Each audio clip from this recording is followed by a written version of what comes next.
I clicked it. Let's see if it pops up. But we might be live. Wait, man. I see it. You do? I don't see I mean, it. I see the notification. Uh, Hey, hey, we live. I see it. I see it. Every day. Oh wait, I gotta mute this. This is rookie. This is amateur hour. Everyday audio is number 6. Six. With Dang. 6, dude. It's going by fast. already. I'm Skip 01. That's T Fade all the way over there. T-Fade. And the man in the middle, Big man Nick. in Big the Nick I'm Wright. on the left on my side, but you're in the middle on my side. Yeah, but okay. It don't look that way. Big Nick Wright of Incriminator Audio in the building. Not in the building, but Inseminator audio. yeah. I didn't realize I was such a controversial guest until a couple days ago. I started reading all the Facebook posts or whatever, and I'm like, I didn't do anything. What's Yeah. going on? You I might, can't tell if you're serious or not. He's dead serious. You might be a hated man. I mean, there's blood out in the water right now. The most hated man in car audio. Yeah. Behind the scenes of so many conspiracy theories, he don't even know it. That's right. The Illuminati's coming to get us, right? That's right. Illuminator Audio. That's car audio Illuminati. Intimidator is the most common word that we get. I can imagine. Intimidator. Intimidator Like, my Audio. name's not Earnhardt, but fair enough. Now I'm gonna go post it on our Facebook. And what's the first topic? Background. How you started out? Behind me, I mean, what are we talking about? Oh Lord. I like to know how you came into car audio just from way back then. Like, what was your first setup, or how'd you get into car audio? Period. Sure. So originally, I decided that I had an Explorer and I was going to do some stuff or whatever. And I think I was like 10th grade of high school, something like that. And my dad, believe it or not, was a Kenwood dealer because he sold Kenwood radios. Like, my family's in the fire department, and he does that type of work, and he sold radios to firemen and stuff like that. So because he was a Kenwood dealer, we could cross promotion and get stuff. So I got to have an Excelon radio and those amps and that type of stuff. So we started with that, and I realized very quickly the head units were great, but the amps and subs didn't really do what we want. So then I got a stroker, and that's kind of the start of it. So I had a Surf Vega stroker and a Rockford Fuscate 1100 A2 or something like that, 1100 watt amp.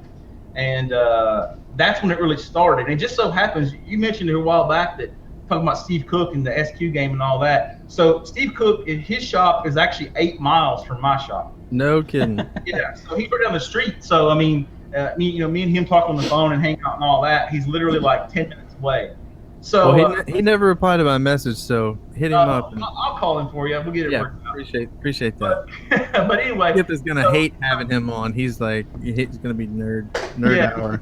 So anyway, he used to have doubles and triples and stuff like that. So I started going to his shows, and went in doing well or whatever. And then because of that connection in those shows, I got familiar with DB drag racing.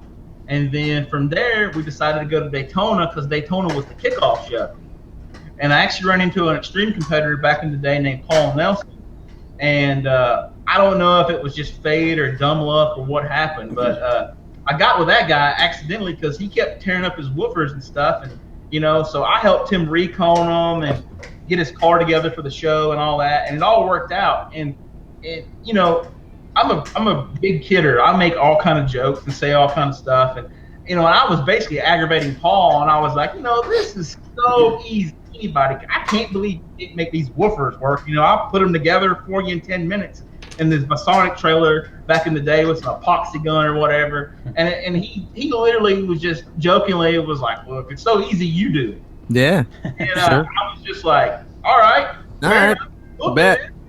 So I literally left Daytona, came back home, thought about it for a minute, and it kind of started happening, but nothing crazy. And it just so happened that I was coming home from an event, pro wrestling event, unrelated to this. What year was this around? What year was this around? He's gonna skip over the fact that he's coming back from a pro wrestling event when he thought of Incriminator audio. Yeah, so was it Hacksaw Jim Duggan that you were intimidated? Woo! No, I can tell you a whole nother thing about the wrestling stuff, but Anyway, so I was coming back from a show. I hydroplaned. I turned my car over. I broke my collarbone, Ooh. and that was about 6 weeks or something like that, where didn't nothing really happen. And because of that, it was just laying around. I was told if I moved or did anything too crazy, that I would puncture my lung and all this stuff. So Oh Lord. during that time, it was like, well, we might as well do this car audio thing. And I had a buddy of mine with me, and he's like, okay, well, how do we do it? And I'm like, I don't know. We'll figure it out. That was always the answer back then, is we'll just figure it out. Yeah, that's how we do it here on the podcast. We'll just figure it out. Wait, what year was it again? I couldn't hear. I'm sorry. I mean, it was 90s? like 2000. Oh, 2000? Because we actually founded the company in 2002. So this is our 16th year. So I'm like the oldest young guy on the block. So Right, yeah, for sure. because I was Although like 2002, doesn't sound like that long ago, but 16 years, dude. That's pretty good run. I literally graduated high school, and then right after that, Incriminator Audio was born. Wow. So yeah, even longer for you. Yeah, are you that young? I mean, I don't know if you want to tell people how old. How many? 36. Oh, okay. Yeah, so you are young. Yeah, youngsters. I mean, to be the boss. Yeah. The boss be just running Mr. Illuminati from the shadows. Mr. Prez. Yeah, I mean, there's like all the other companies that everybody knows today. I mean, probably the oldest one is Jake at Sundown, and I mean he's he's 10, 12 years old. So I think I'm officially the oldest guy on the block. Yeah, that's right. Yeah, of the like underground. I thought you were. Yeah, Scotty's in that same 10-year window or whatever too. So yeah, that whole. No, I'm like the old guy. Yeah, it's like it's like the second generation. The resurgence. Yeah. After the Amp Wars, Kicker and versus Fosgate versus Orion days. Yeah, I mean, well, back then it was Rockford versus MTX. That was the big thing back in the day. They would come to a show with a stack of BD 1501s and 81,000 Ds, and they would go at it left and right, and that was kind of the allure. Back then, I'm not to say that DB drag racing to me has just gotten interesting in the last 2 or 3 years, because there's lots of loud guys. The brackets are a lot fuller. In some formats, the brackets are completely full. Back in the day, it wasn't, if I can get the top 8, loudest, I can make brackets and try to pull something. Back in the day, it was like, man, if you made top 8, you did something whether you won or not. Right. A Yeah. whole field of people trying to win. Yeah, for sure. Yeah, back then it was a whole nother world, and it seems funny because it takes I used to help Scotty all the time with his Super Street builds, and you take a guy like that way back in the day, was doing 69 and a half with literally no power and ferrite drivers, and 10 years later we're just now back to that same threshold again and these guys now have got a big advantage. They got huge power, huge batteries, lithium, caps, Neo drivers. They got it all. Oh, yeah. And I have talked to Scotty sometimes, like, man, if we could have put 12 Wardens in your car and 80.1s or 40.1s, and you could have stacked all them caps back there you got, I mean, it would be ridiculous. Yeah, but if you talk to anybody any older than what you're talking about right now, they'll tell you straight up that they did it better. They were louder. They knew what they were doing. You know what I mean? Like they were all doing 70s on baby woofers and 100 watts. But I mean, I don't know if you could argue with them or not. I've never thought about that perspective. I can. I don't know if you could argue with them or not. Yeah, they like you said, everything's better now, and the numbers are still very similar to what they were doing back then. So I mean, in my opinion, everyone has at least a 3 dB advantage now. Right. Oh yeah, easily. Well, back to your point about having full brackets and hundreds of cars in the lanes, I've said this before, and it's an unpopular opinion, but the Term Lab killed car audio competitions. Because everybody knows what everybody's doing now. So back in the day, they had the old mic, and I remember Wayne had a calibrator that would like blow air in it. It would make this whistling sound, and I remember, and that's really how it worked. And it was so weird because you had these guys. They would stand around and they would debate. Which lane is the hot lane? Kind of like how people who want to get on the racetrack, they want to get the side that is the hottest and is the fastest. And it was the same thing back then. So sometimes there was like a dB and a half swing one way or the other. So if you were winning by a mile, you didn't know if he was going to pull it out or not. And now it's so precision. So and it's not just this. It's just not just the lane. Like show to show. I mean, you could be 5, 10, 7 dB difference from show to show, from what I understand. I never really competed on the AC mic, so I'm not going to talk too much shit about it. But my point was that the Term Lab, because everybody knows what everybody's doing. If you know Joe Blow's got a 55 and you're only doing 54, man, I'm not showing up. You know, I'm not showing up for second place. But actually, what happened if you break it down to the fine point of it, that new mic that everybody wanted killed all the drama. So since there was no drama, there was nothing to talk about. So everything in life has to be drama based to get attention. So when the drama, the fun kind of fell out of it a little bit. Yeah, for sure. The AC mic was so you could turn up the sensitivity and have 10 dB gain like immediately. Yeah, it was I think Term Lab made everybody on the same equal plane. You didn't have to be a friend with the judge to, make it bump up a little bit or. Well, it was also like a factor of 10 times cheaper, right? I don't know how much an AC mic cost, but a Term Lab even back then was what, 800 plus a laptop back in the day. It was a RT though, also wasn't it? RTA wasn't it? No. The audio control wasn't. Yeah, they had an. Okay, I thought it was some both. people still use those things, yeah, man. They do. Cracks me up. I see it online. I'm like, what are you doing? Bring back Whitley. The phone, the microphone on your friggin' smartphone is better than that thing. Get out of here. Yeah, but I think enough time has passed, a decade or so now, that the old way of doing things kind of fell off, and all those old guys went away. Now there's a new crowd, and I think they actually kind of respect the fact that the new mic is so precise, because now there is no questioning it. It's it's not like SQ where does the judge have a cold today and can he hear how good my bass sounds or my staging or something like that. There's no it's not subjective at all. It's straight up cut and dry. And I personally prefer that format, because if you know what your guy's going to do and you've worked your ass off on it to get it ready to go to a show. I mean, we're planning on going to a show set on kill, and from a manufacturing, perspective or whatever, that's what we want to do. We want to win. So I think, me personally, I like it better because, there is no, did we pick the right lane today, or did we just crap on 2 years of work because we guessed wrong? That's right. Even the old Term Labs, they could be messed with too, with the K factor and everything. Yeah. If you wanted to, Dude, for real, I have heard that word 9 billion times, and I still can't tell if it's just a troll, like the thing that y'all joke about or not. They had one. They had like a 178 or like on the back of your mic. On the back of your mic, it would have what it should be set to, and you could fidget with it in the software settings, and it could. I don't think it changed it a whole. Maybe it did change it. So those sensors are basically pressure sensors. Right. So calibrate that and get that number into the software, and the software would know what level that was based on the pressure the sensor saw, and there was a slight variation, and that was the early days. And now Wayne has it so locked down and so perfect, there is no variation. Right. So they're all internally set, and you never see it. Right. You can't mess with nothing. What you do is what you do. Yeah, we need consistency. Yeah. Yeah. Somebody said in the comments, it depended also if it was a fresh mic on the AC mic. If it was in a car that was 170 dB before you, it could mess it all up. Really? Yeah. Oh my God! I thought that was the big deal. They were so awesome. Or was it the B&K?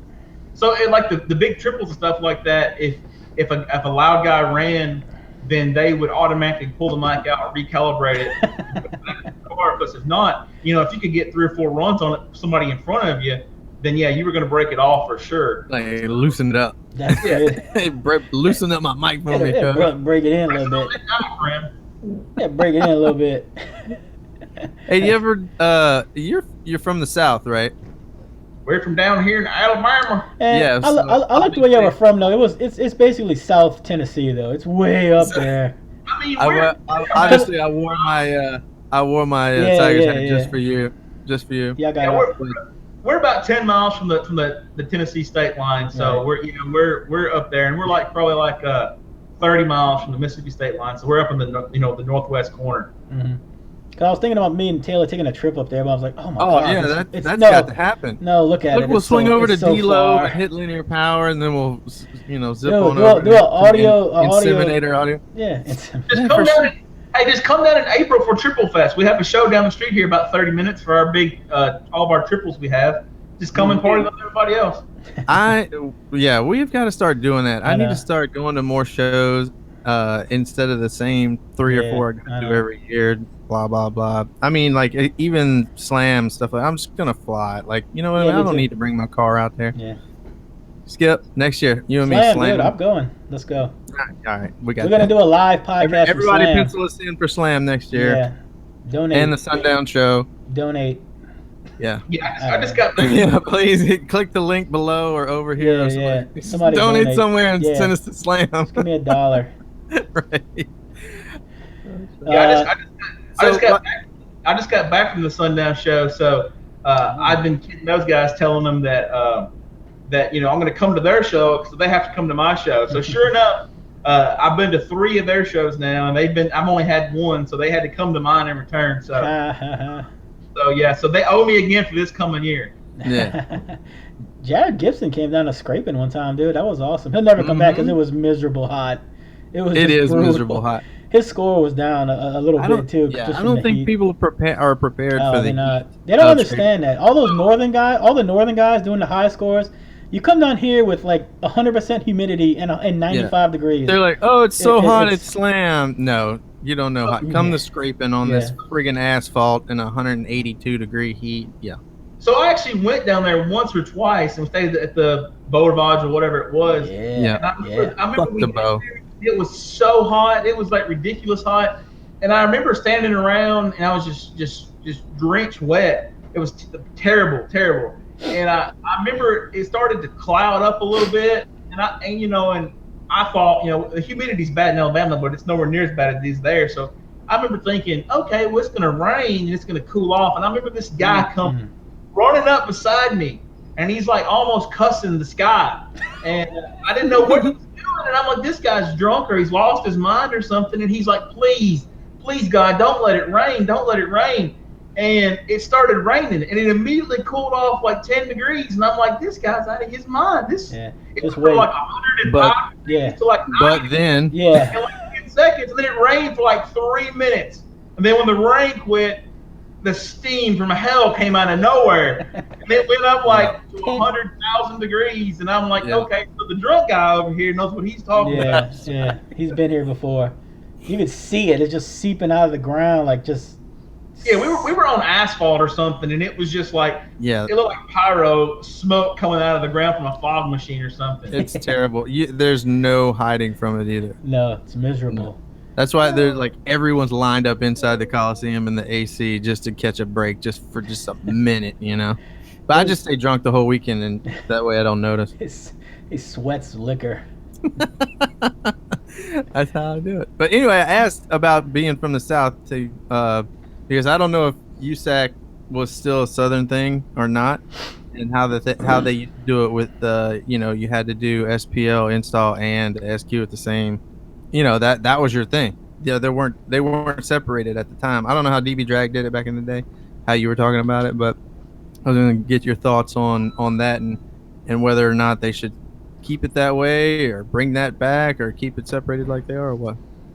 Well, first of all, we don't really have USAC out here. That's more of like I guess a Texas style thing. So DB Drag is super hot in this area. And Mecca is out of Nashville, and we're like 2 hours from Nashville, so there's Mecca everywhere around here.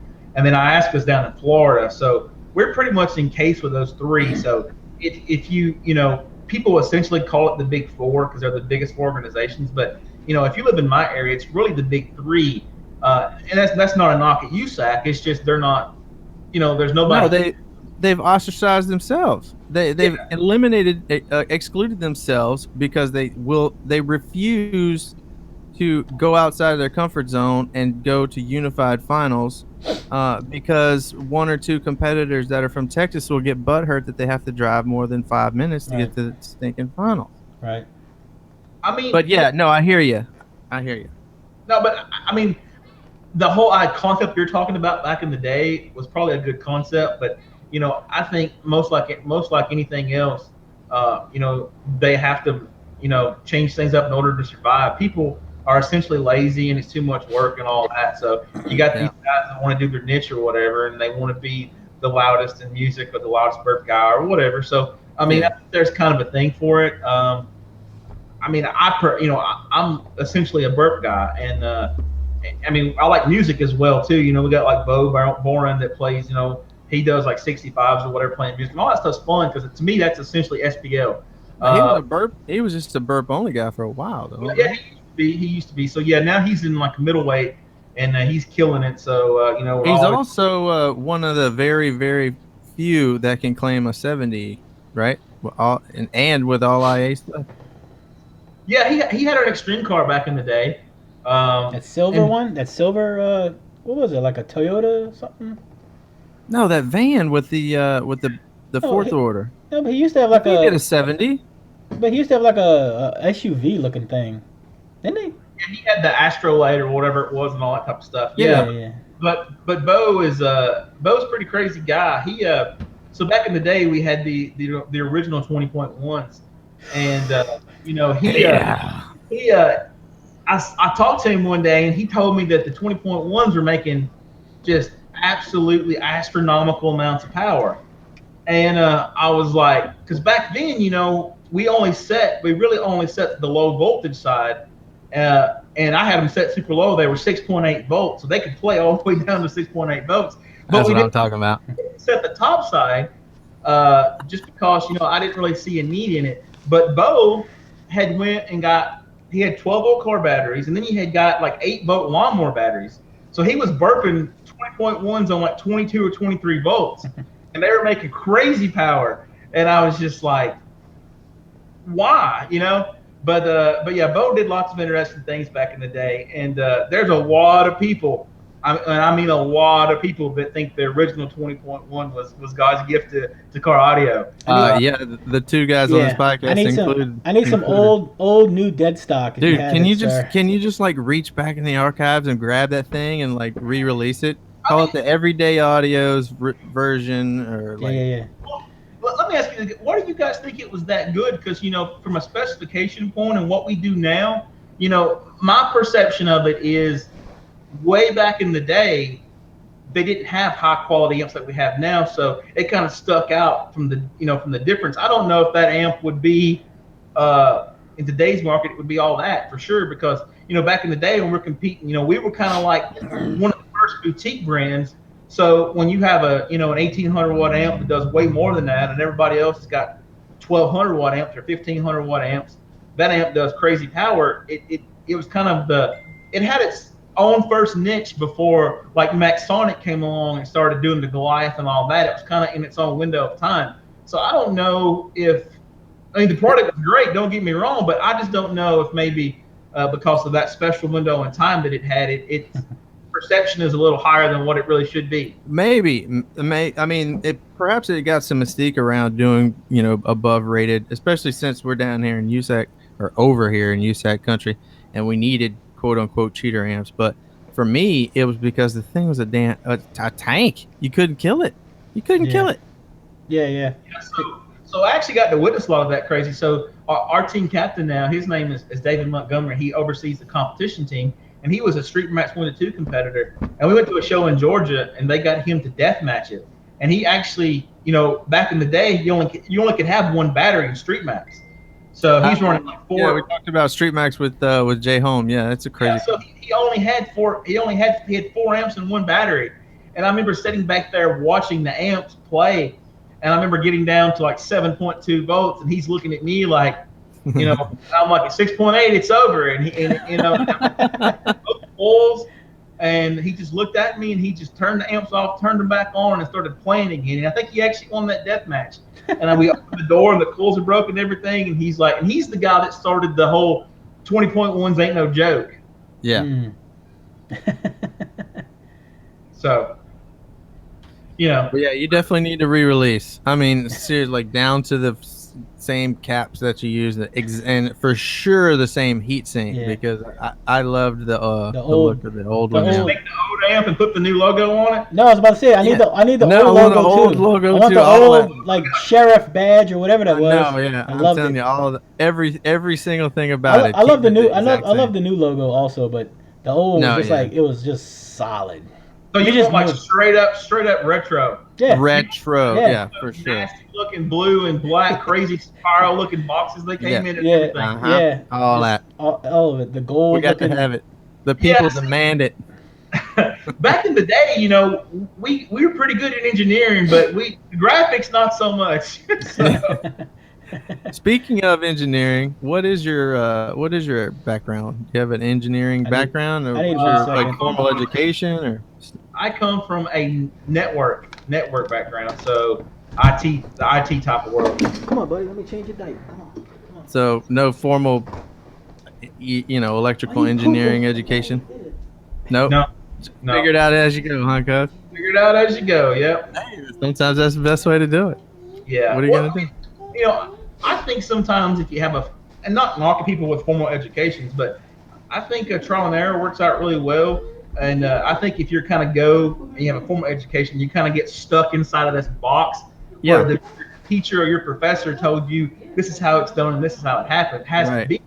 So I think if you live in that world, you can't really innovate because it can't be done, so to speak. So I think a lot of guys that that are in my field and ones that are not in my field, they have a huge advantage because their mindset's not limited, basically. Yeah, for sure. And you can just try. Yeah, if you don't have the mindset of, well, this won't work, so we're not even going to bother to try it, then you won't. But if you don't, and let's see what happens. Hey, maybe it works, maybe it doesn't, and you wind up with an Incriminator audio. Yeah, so we used to actually sit around and talk about things that could not be made. That was like the allure of it. We'll talk about something that's so crazy, and we'll draw it on a piece of paper or whatever, and then we'll figure out how to make it. I remember the old death penalty motors that had the wedges cut into them, the star shape or whatever. That's odd. Yeah, so that was drawn. We were actually at a car show in Florence here, where I think one of Steve Cook's shows at the fairgrounds, and we had some dead time, and we were talking about something, and we drew this motor, and it looked like a star, and some crazy idea. And the next thing I know, we're wire cutting top plates, and we tooled a magnet wedge, and and that's just how it was. It just. Is there any distinct advantage to that, or is it just cooling, or what? Or is it just cool? Primarily cooling. That was kind of the.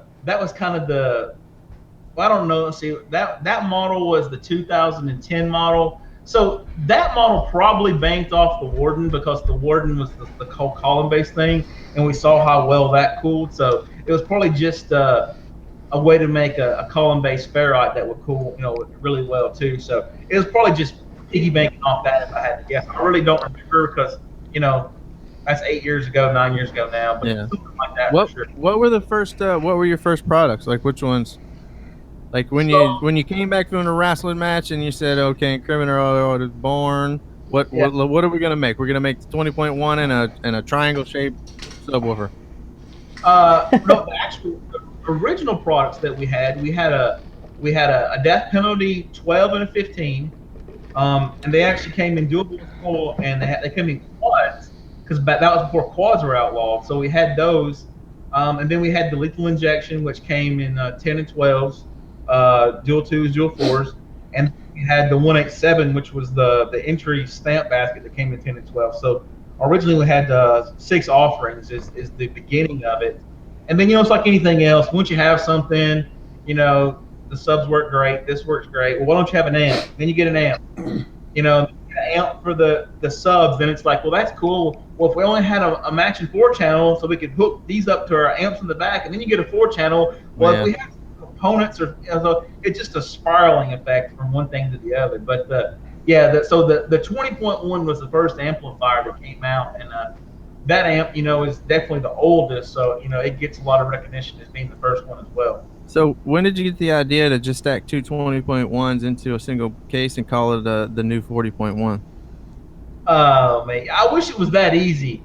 So this is an interesting story. So most of my stories that I'm going to tell you, uh, they're all motivational driven. So like people that make me mad motivate me. So Haters make you greater or something, Yeah. isn't that what Yeah. they're yeah, saying? so Make like more so sales. basically, it's the beginning of 2013. I am at CES. So I get to the North Hall, and so I have a pass to get in like an hour before the show starts. And like I said, me and Scotty are really good friends. We hang out all the time. He was in my wedding, I was in his wedding. He stays at my house, vice versa. So we're really close friends. So anyway, so I was actually going in the North Hall to walk down to his booth to talk to him about something. Or I think we were gonna have it, like we had carved a schedule to have lunch, something that day. So there was another manufacturer. I pretty much knew everybody because I'd been around for 10 or 11 years. But there was one particular manufacturer that I knew of, but I had never got to speak to the owner directly. And it just so happened that when I had to walk past this particular booth to get to Scotty's booth, it was a couple hours down, and he's in his booth and he's like dusting off his amps, cleaning them all up, getting ready for the day to begin. So I went over, and introduced myself to him, and I thought we was going to have a pleasant conversation. And he actually ripped me a new one for whatever reason, and it totally caught me off guard. And he pulled out like a 4 or 5,000 watt amplifier, and he was talking about how great it was and how small the footprint was, and how me as a manufacturer compete with someone like him because he was an American manufacturer, and how I was a joke because my amps were cookie cutter and I did things that weren't the way they should be done. And I just remember looking at his amplifier, and I was completely nice to the guy, and I just walked away from that conversation, and I literally walked to Scotty's booth and I said, "Hey, what is his problem?" I went by and I thought the guy was a cool guy. He's got an SMT machine. He's making amps in the States. I thought it was a great thing. I get along with everybody. So I think we can kind of narrow down who you're talking about, but yeah, go ahead. Yeah. So anyway, so he was a complete jerk to me for some reason, and I walked down to Scotty's booth, and Scotty was like, I don't know, I have no idea what his deal is. So that kind of marinated for a couple of days, and I finished my business and dealt with everything, and I had a flight home. And on the way home, I decided to get me a drink, and typically bourbon works well with most things in life. Sure. So sure.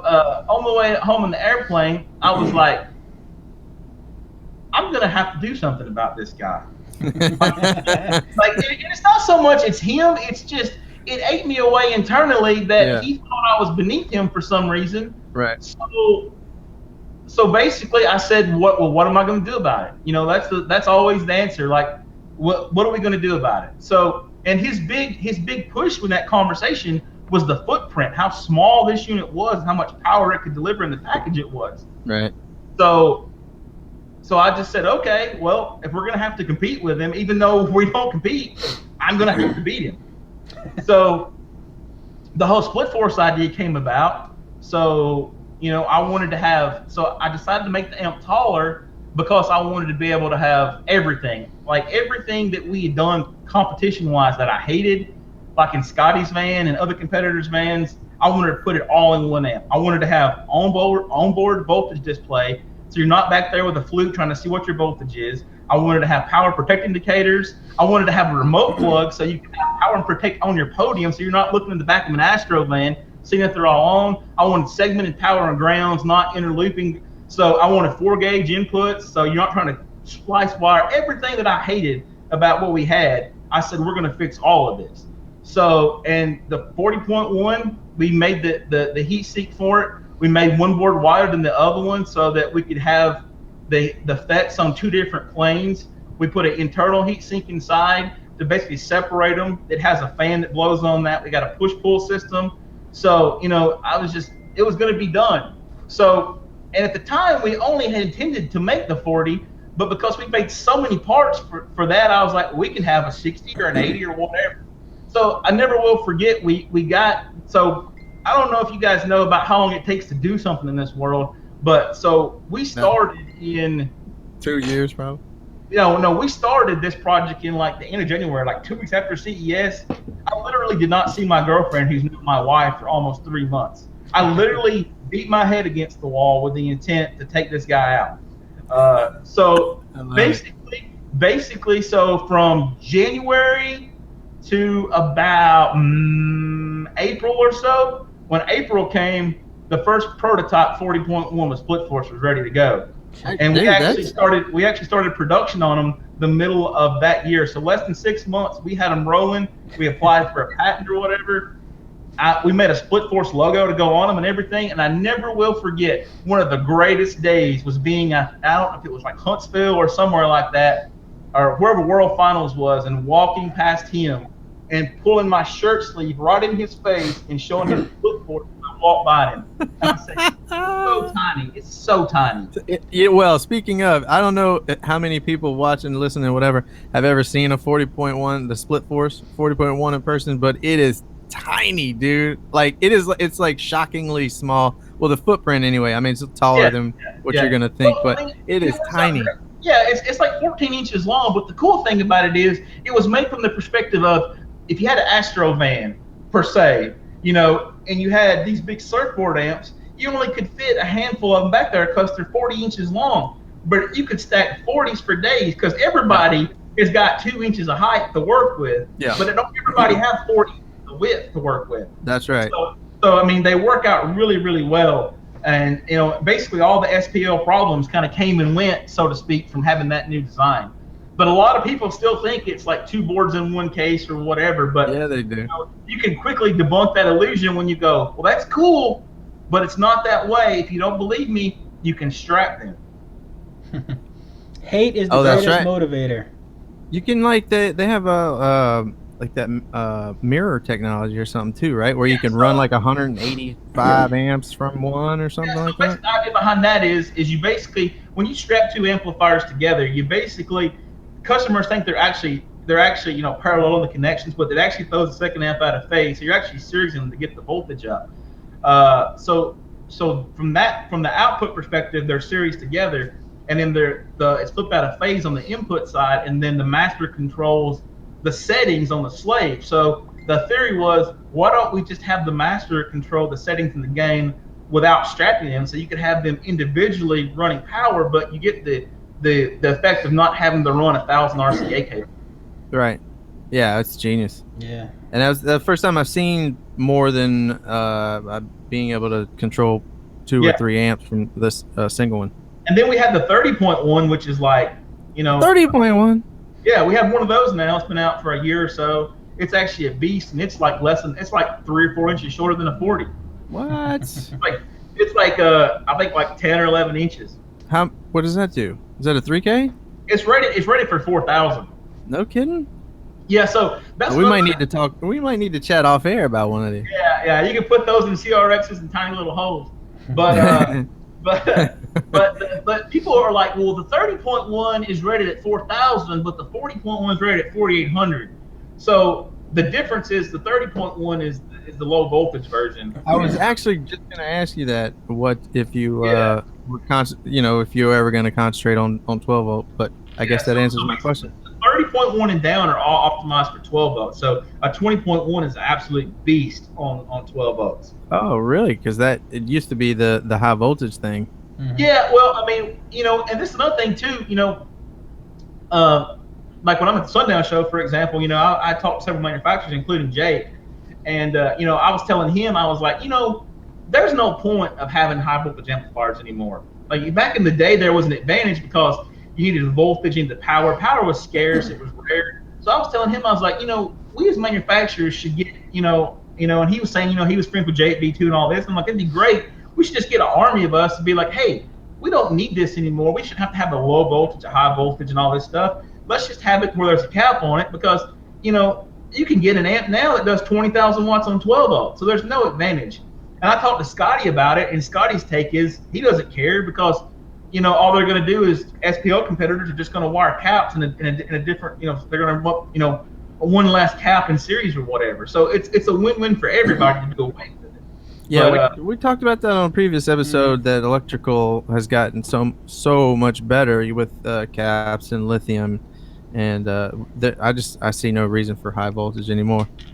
Yeah, personally, I want to talk to Earl about it. When he comes on here one day for you guys or whatever, man, that guy, he's got some crazy stuff coming out. Scotty, yeah, I think we're gonna try to have him next week or week after. Yeah, we're gonna have Scotty on for sure. Mm-hmm. Yeah, Scotty can bore you with technical battery knowledge. I'm just like, he won't bore me. He might bore Skip, but he's not gonna bore me. Well, I said that in a good way. I mean, I can talk some craziness to him too, but he starts talking about plates and how he's gonna. I mean, it's absolutely mind-boggling the stuff he's got. And I went down to his place for his excess power show or whatever, and I went in the engineering room and I was like, this guy's lost his mind. Yeah, he's a crazy person. I'm going to go ahead and call it now. 2019 is going to be the year of excess power in the EGM lithium world. Really? Wow, that's interesting. Timestamp. That's all I'm going to say. Scotty's probably watching right now going, I'm going to kill you when I see you. But hey, no. Are you letting out Illuminati secrets on the air, dude? I'm just telling you guys that he's coming. Okay, he's coming. He's coming. The time for game, no time for bullshit. He took 2 years off and he's coming back for the championship. Right. Yeah. See, Scotty's the type of guy that like me, for example. I'll straight up tell you, like, you motivate me. Scotty likes to go in the corner and gather up all of his marbles, and he prepares for war behind. He's a long-term, like me, I wanted to win immediately. Like, I had a 3-6 month window to win. Scotty's like, Scotty, he's in the bag reading Art of War and shit. 2 years from now, but we're going to totally decimate him, Yeah, he's got the tools to do it too. And I honestly, I can't wait, because it's just good for the end consumer when people get mad or get even or innovate or get cheaper. I mean, it's all good for the end consumer. Actually, I mean, sometimes you got to take a step backwards for the consumer, because all people care about is price. So they're going to buy the cheapest garbage there is, and you see a lot of that. But once the better products start getting cheaper, then better products will get in the hands of the people who just want the cheap shit. So it's all good for the end consumer. They'll weed themselves out when they have to buy the same amp over and over and over because it blew, or they got bad customer service or something. Mm-hmm. They're gonna end up going to the right one they should have went to and waste money, in the process. But they'll get there eventually. I used to try to tell that story every time. I mean, my hatred for audio pipe, man, it used to run so deep, and I used to try to tell that story that instead of buying, like, let's say a 3,000 watt audio pipe for $300, right? When you could get like a used or a really solid 1,500 for $300, and they're like, well, I got way more power. But guess what happens when a $300 3K breaks? What are you gonna send it in and spend $250 fixing it? No, you just go buy, you throw it in the garbage, you go buy another one. When that one breaks, throw it in the garbage, buy another. Meanwhile, you could have had this other amp for the whole damn time and saved money, and a quality 1,500 is probably going to be as loud or sound as good as a shitty 3K, but I digress. I digress. We actually had that conversation before. Me and some of my guys talked about it, and we actually went. We have an amp dyno in the back, and we actually went and bought like an ATA carry case for it or whatever. Time is always an issue. Never enough time to do anything. But we actually a couple times just was going to take the amp dyno with us to a show and just sit in somebody's car and go, okay, well, because a lot of people don't get it, and I think it would be nice to. But the only thing about the amp dyno with the ATA case, that thing's like 100 pounds. Yeah. But it would be really nice to just go like, okay, you think your amp does 3,000 watts? Okay, it really does 1,200. Right. Those things, they're not small. They're not small. Yeah. But those things actually have like resistors that they use to stop trains with. Yeah. Yeah, I have some. before the amp dyno came out, I have the same resistance. But yeah, so I think you remember. I think you remember them. Oh yeah, yeah. Well, we're gonna put that topic off to the very, very end. I don't know. I bet you people probably don't know this, but I have seen Nick in person about, I don't know, 10, 15 times, and he and I have never spoken a word until this podcast. The funny thing is, Taylor has a horrible memory. That's not true. Well, actually, I do. I don't remember what year it was, but one year we were in Nashville, and he came by and talked to me while he was going through the competition lanes for like 5 minutes. Really? What? Are you sure? I'm pretty sure I know your name. That does not even ring a bell. Yeah, when was the last year they had the, I think was Nashville Fairgrounds or something, Nashville wasn't that the one where the hotel was connected to the convention center? That one? This was the one where we're at the fairgrounds, I think. Oh, like in the horse barn? The USAC had the horse barn? Something like that. I'm terrible with that stuff. But. Yeah, we had a whole conversation about a few things or whatever, and you're like, we never talk. I guess we have. Shit. Well, I drink a lot, Nick. I mean, you got to give me a break, man. I drink a lot, and my short-term memory. Over the years, the cups keep getting bigger.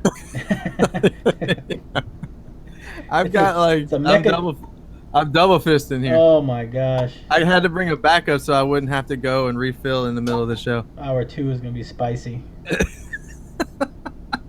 It still doesn't help with the bathroom breaks, though. I should bring a catheter up here.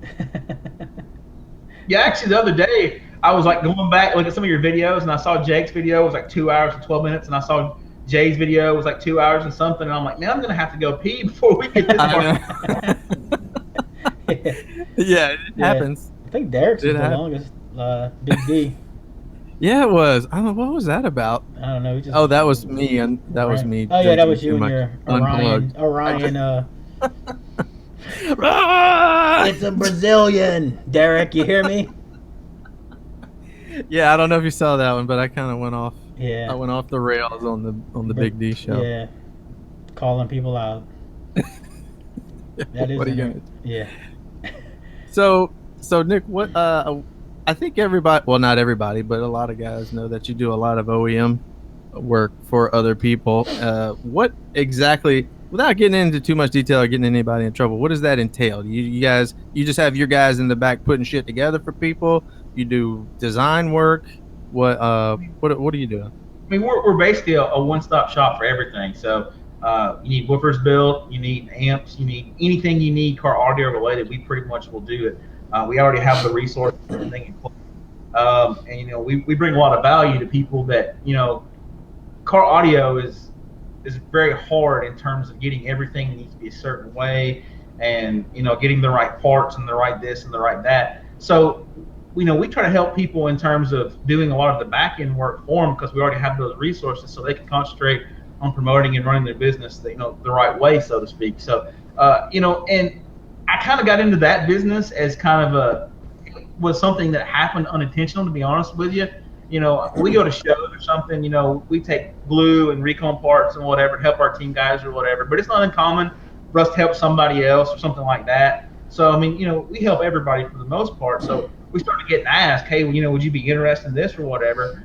And, it never really started out as a money thing or anything like that. So there's something very gratifying to me as a person when somebody needs a solution. So, I told you before, we would come up with an idea for something and then worry about later how to make it happen. Yeah. So, so basically the fun to me is the engineering.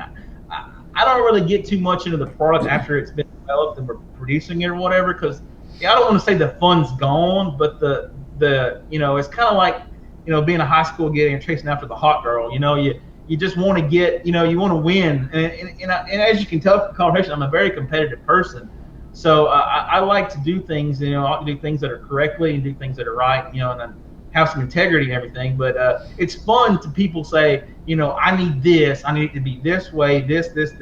I want it to be completely different. I want to do this, and this, because, just something about the wheels spin and the fun begins. So a lot of people, that go hunting or they go racing. Scotty's a huge racer. People do all kind of random things, but to me, creating is the fun. I was the kid with all the Lego blocks, the little motors, and all that. All that crazy stuff. I was that kid. So the allure of making something is like the best fun I could ever have. So what percentage? I made this comment night before last about how huge Incriminator is without like the presence that you see of let's just say Sundown. Like if you go into any thread anywhere on Facebook or social media anywhere, somebody's gonna be like Sundown. You know what I mean? And nobody's in there like Incriminator. Yeah. Like I said, when you see on like I Just Want to Bang, which sub should I run, and they have a poll. Like there's no Incriminator. Yeah, it's not on there. Yeah. So my train of thought was, how do you stay so competitive with being so? You're like the underground of the underground companies, and I'm wondering if that's attributed to all of your OEM work that keeps you afloat, and then that funds the R&D of the new stuff that you have that is branded Incriminator. No, they're actually two separate things, so one could survive without the other one. Mm-hmm. But so you mentioned Sundown is like the internet thing or whatever. I think that me and Jake talk once a month or so, pretty regular. And we compared notes about how his customers and my customers are two. We make different products and all that type of stuff. So, but I think that to answer your question truthfully, I think Jacob's, you're using him as an example. Jacob has basically, catered to the internet, so to speak, because he came along and when the internet was really taking off, so he kind of catered to those people. So those people were internet based. So you got all those guys that are on the internet talking about his product. Whereas, I don't want to say I'm old, but when we started, the internet really wasn't, we were like probably 5 years older. So a lot of those old guys in car audio that competed back in the day, like Steve Cooks, for example, that kind of came and went. Like Steve, for example, is an Incriminator dealer. He sells lots of Incriminator. So I think the difference is just the perception of what's on the internet isn't always what it really is. So we're more brick and mortar. We're more in the streets. Tell them you in the streets.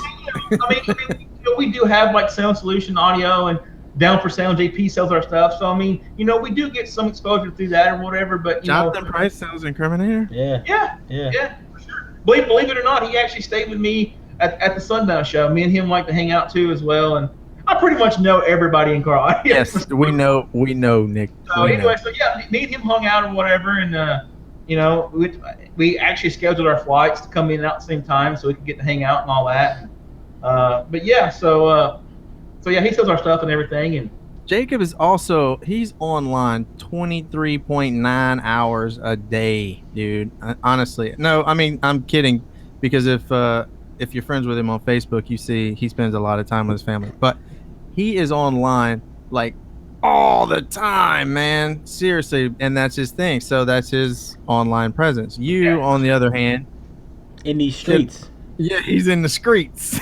In the streets. Word on I spend a lot of time on the phone. One of our big things here is customer service. So we talk to people on the phone all the time, answer questions, whatever. So I stay relatively busy to a world that's not connected to the internet, so to speak. Yeah. So that's kind of the difference. Well, your products certainly do the talking. I'll tell you that. Mm-hmm.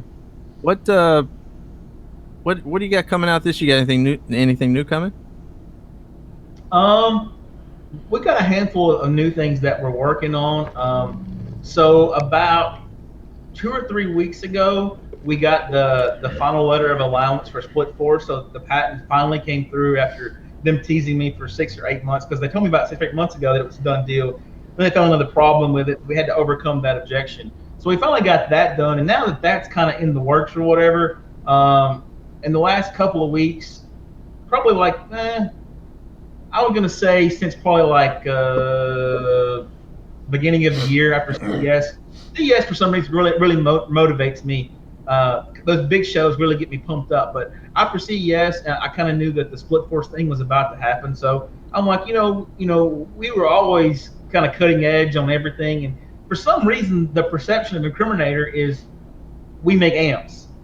We just make amps. We got split force amps. We got 20.1s. So we do amps. And that's not really a bad thing, so to speak. I mean, there are people that want to run XYZ subwoofer, but they want to power it with an Incriminator amp.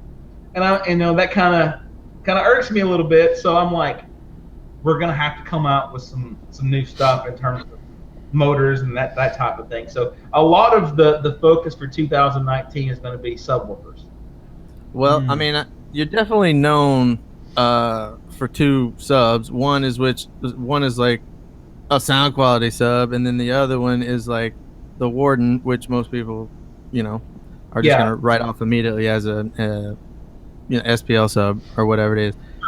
Well, as far as the flatline driver you're talking about, that whole driver is Steve Cook's fault as well too. Yeah. Right down the street from me or whatever, he kept talking about, all this SQ stuff and this, that, and the other, and I'm just like, dude, you want me to make you a sound cue driver? Yeah, shit. And he was like, all right, cool. So back in the day, there was like him, and he had a handful of guys that was probably like 8 or 10 of them that were like the SQ guys in Alabama. So I'm just like, I'll make you guys something, whatever. Sure.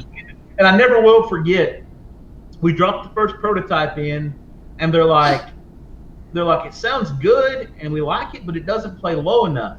And I just remember, like, my perception of car audio is, and they're like, they basically want to put home theater in a car. At the time, I wasn't, really sure as to the extent of what they wanted to do. So I was like, okay, now I know where we're at with this. So we made a quick revision and changed out some soft parts or whatever, and we put it in. And I never will forget all those guys, like kids in the candy store. You think SPL guys are bad? SQ guys are the world's worst.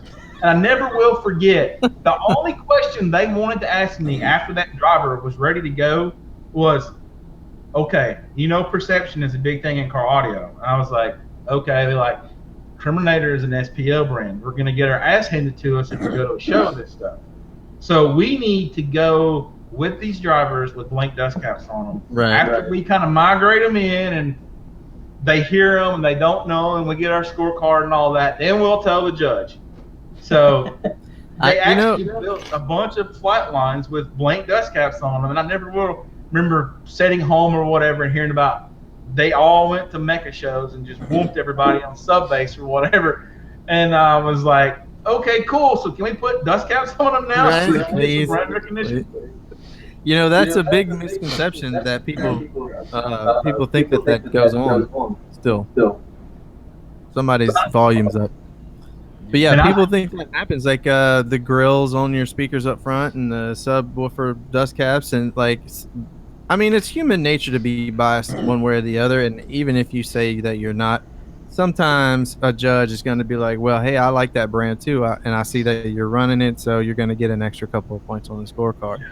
But I got to tell you, the past couple of finals I've been to and competed in SQ, they don't ask me what I'm running. I don't have grills with logos on them, so it doesn't, I'm assuming people have their own biases, some judges, but it's not as bad as some people think. Yeah. Well, the funny thing was, after all that came to be or whatever, then the tide turned. Then it was like they would like the install judging or whatever. Oh, it's a flat line. Oh, yeah. Oh, I'm just like, Well, it's like it's the only underhung sub that people can even name these days. If they even know what underhung is. Yeah, it's definitely an underhung driver. And you know what? And after those SQ guys got to using those things or whatever, they're like, they're kind of heavy. So I'm like, all right. So we came out with a new one about a year and a half ago, whenever it was, and we actually have a cup motor now. The thing weighs like 12 pounds. What? The flat line weighs 12 pounds? Yeah, like 12 pounds, something like that. Okay, we're definitely talking, when we get offline. It's got it's like a 4.5 inch cup motor, something like that. Still underhung. We added more shorting rings. It's got a copper shorting sleeve in it. Everything that, because originally, I don't want to say it started out as a joke, but it was like, I'm going to show Steve Cook and all of his buddies, Andy and all of them, that, we can do this. And then after a while, it was like, oh, people were calling wanting flatline for their SQ cars. And I'm just like, the old cup motor's making a comeback. Yeah. So this is Everyday Audio's. Basically explain what underhung is to people that don't know, because I totally know, but I'm just saying for other people. Yeah, you totally know. You totally know. But Nick is going to explain it to our audience who doesn't. Yeah, please. To make it super simple, if you have a top plate and it's like this and the coil is longer, then it's a standard design basically. If the top plate's massive and the coil's thin, a small coil, and it's inside of the top plate, then it's underhung design. And the idea is the coil never leaves the gap. So in the BL, when the coil leaves the gap, the BL shifts and it gets weaker. The further away, so it stays linear. I said no BL talk. Linearity. It stays linear. Now explain BL. Now explain BL. What do you want to tell you? What do you want to tell you when a BL shifts? Distortion. What is BL? Happens. What is BL? Like technology like XBL2, for example, is basically just an underhung design, but they cut a rebate in the top plate so that where the motor's the strongest, you weaken at that one point, so it's even more linear. So it's just a way of doing things. So and the only downside to underhung designs is since the coil's so short, power handling is obviously way down. But sure. These you guys have to sacrifice stroke too, right? Well, usually yes, because the SQ guys all want to run them infobaffle. So since they're doing that, they're all IB setups or whatever. Like most of the guys that were using them that were doing really, really well were running like 250, 300 watts to them. Yeah, for sure. And they were doing like 140 plus decibels at a couple hundred watts. Yeah, and for those who don't know, the output, if you run an infinite baffle, there's no box. It's infinite. It's basically a sealed box of infinite size, and the output is solely limited by the excursion. So you need a ton of excursion, but you also, it doesn't take a whole lot of power to get it to full excursion. So it's sort of a catch-22. You need a ton of excursion, but you also need to keep it linear. And are they still being run IB, or are they made for sealed? Or what did you tweak the formula at all? The secret sauce?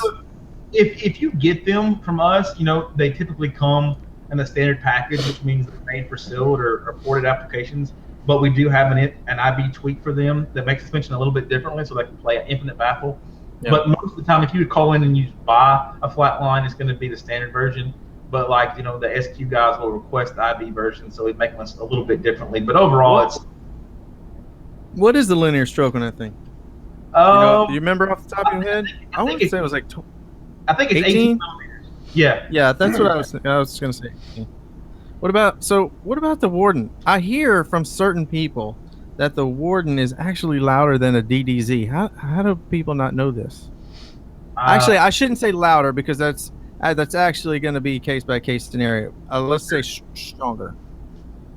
I think from what I've seen from the tests that we've done, I think it's definitely better in terms of output. How much more, I don't know.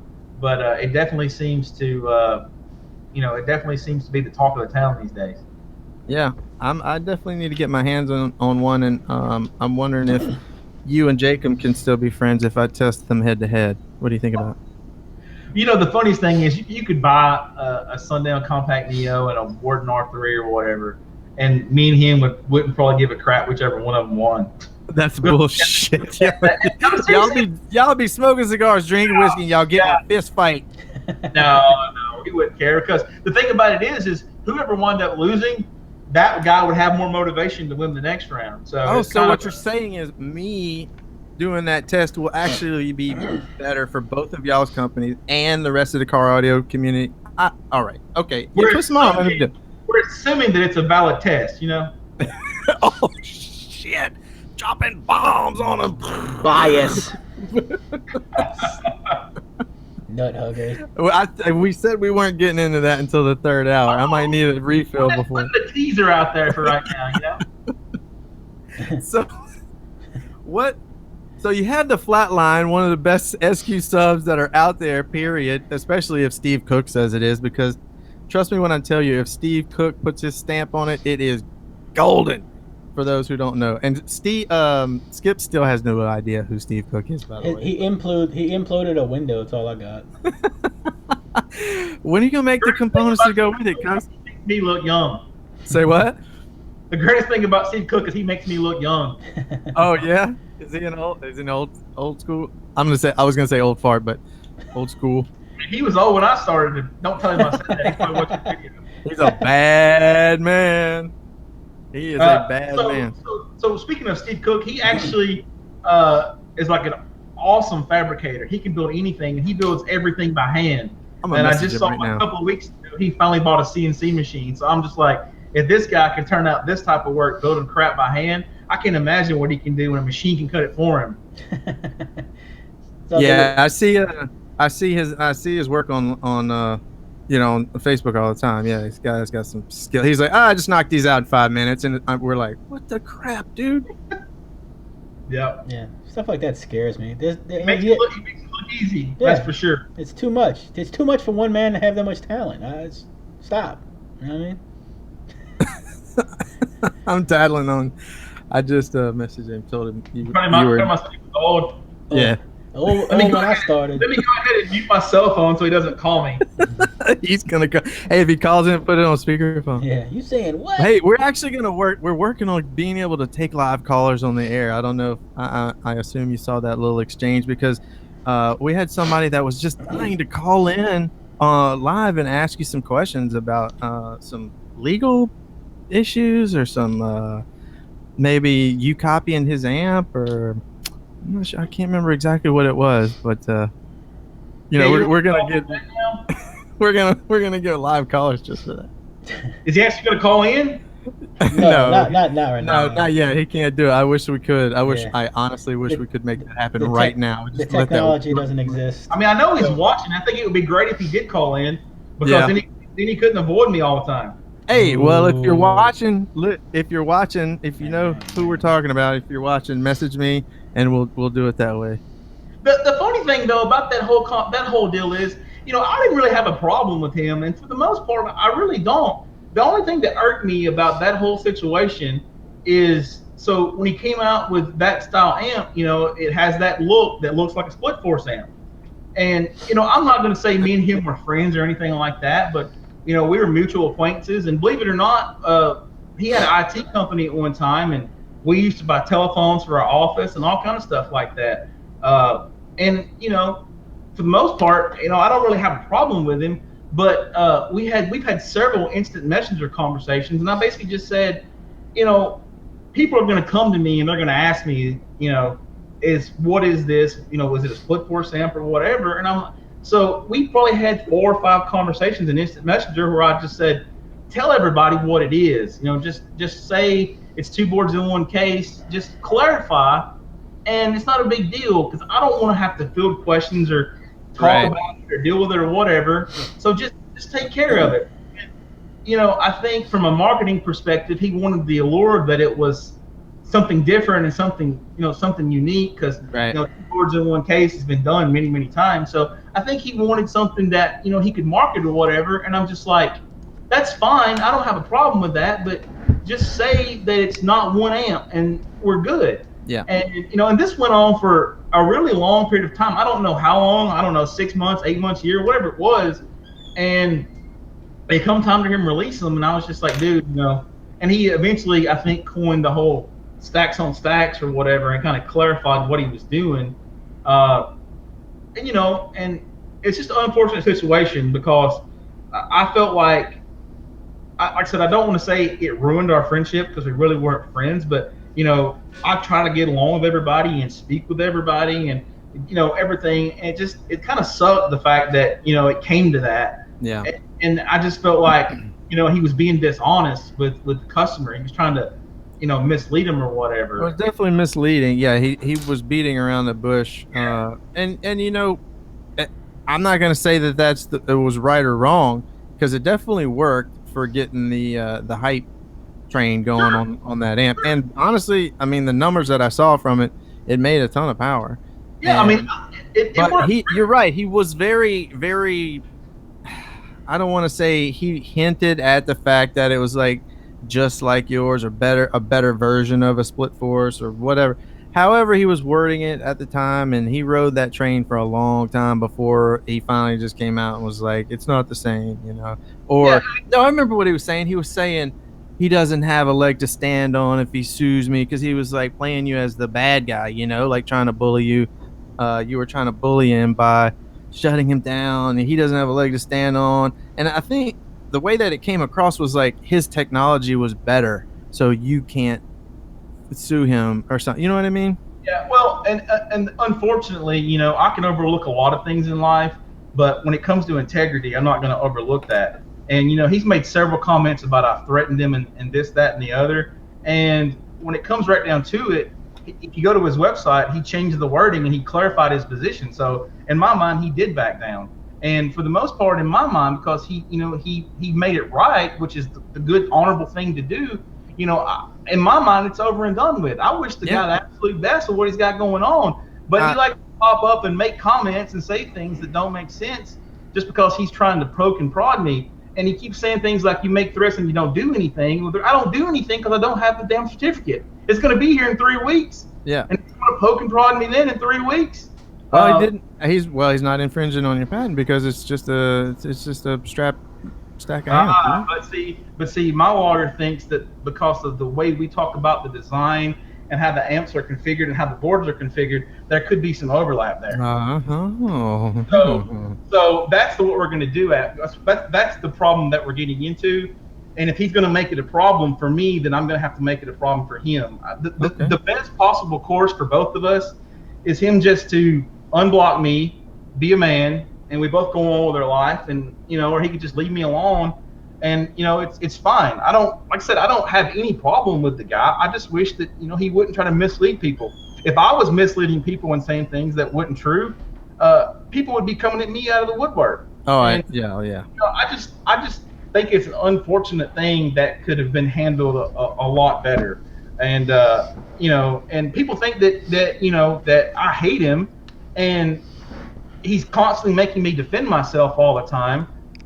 You know, I don't go out of the way to make comments, but every time he does comment, I reply to him almost immediately, because as soon as he comments, 15 people send me a screenshot of it. Yeah.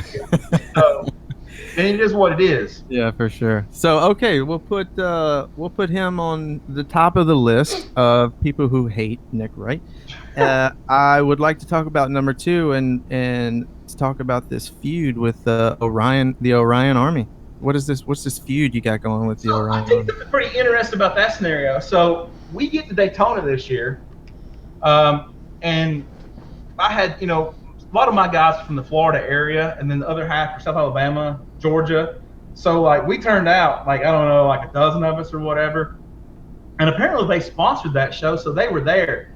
And I don't really have a problem with the Orion guys. It was the craziest thing. So we come pulling up, and one of the judges, or somebody that running the show, says to me, I put the Incriminator guys over here by the judge tower, and we put the Orion guys down there because I didn't want to have any conflict. And I never will forget. Conflict? Yeah, I never will forget that Dave was with me, and Dave looks at me like, what have you not been telling me? And I'm like,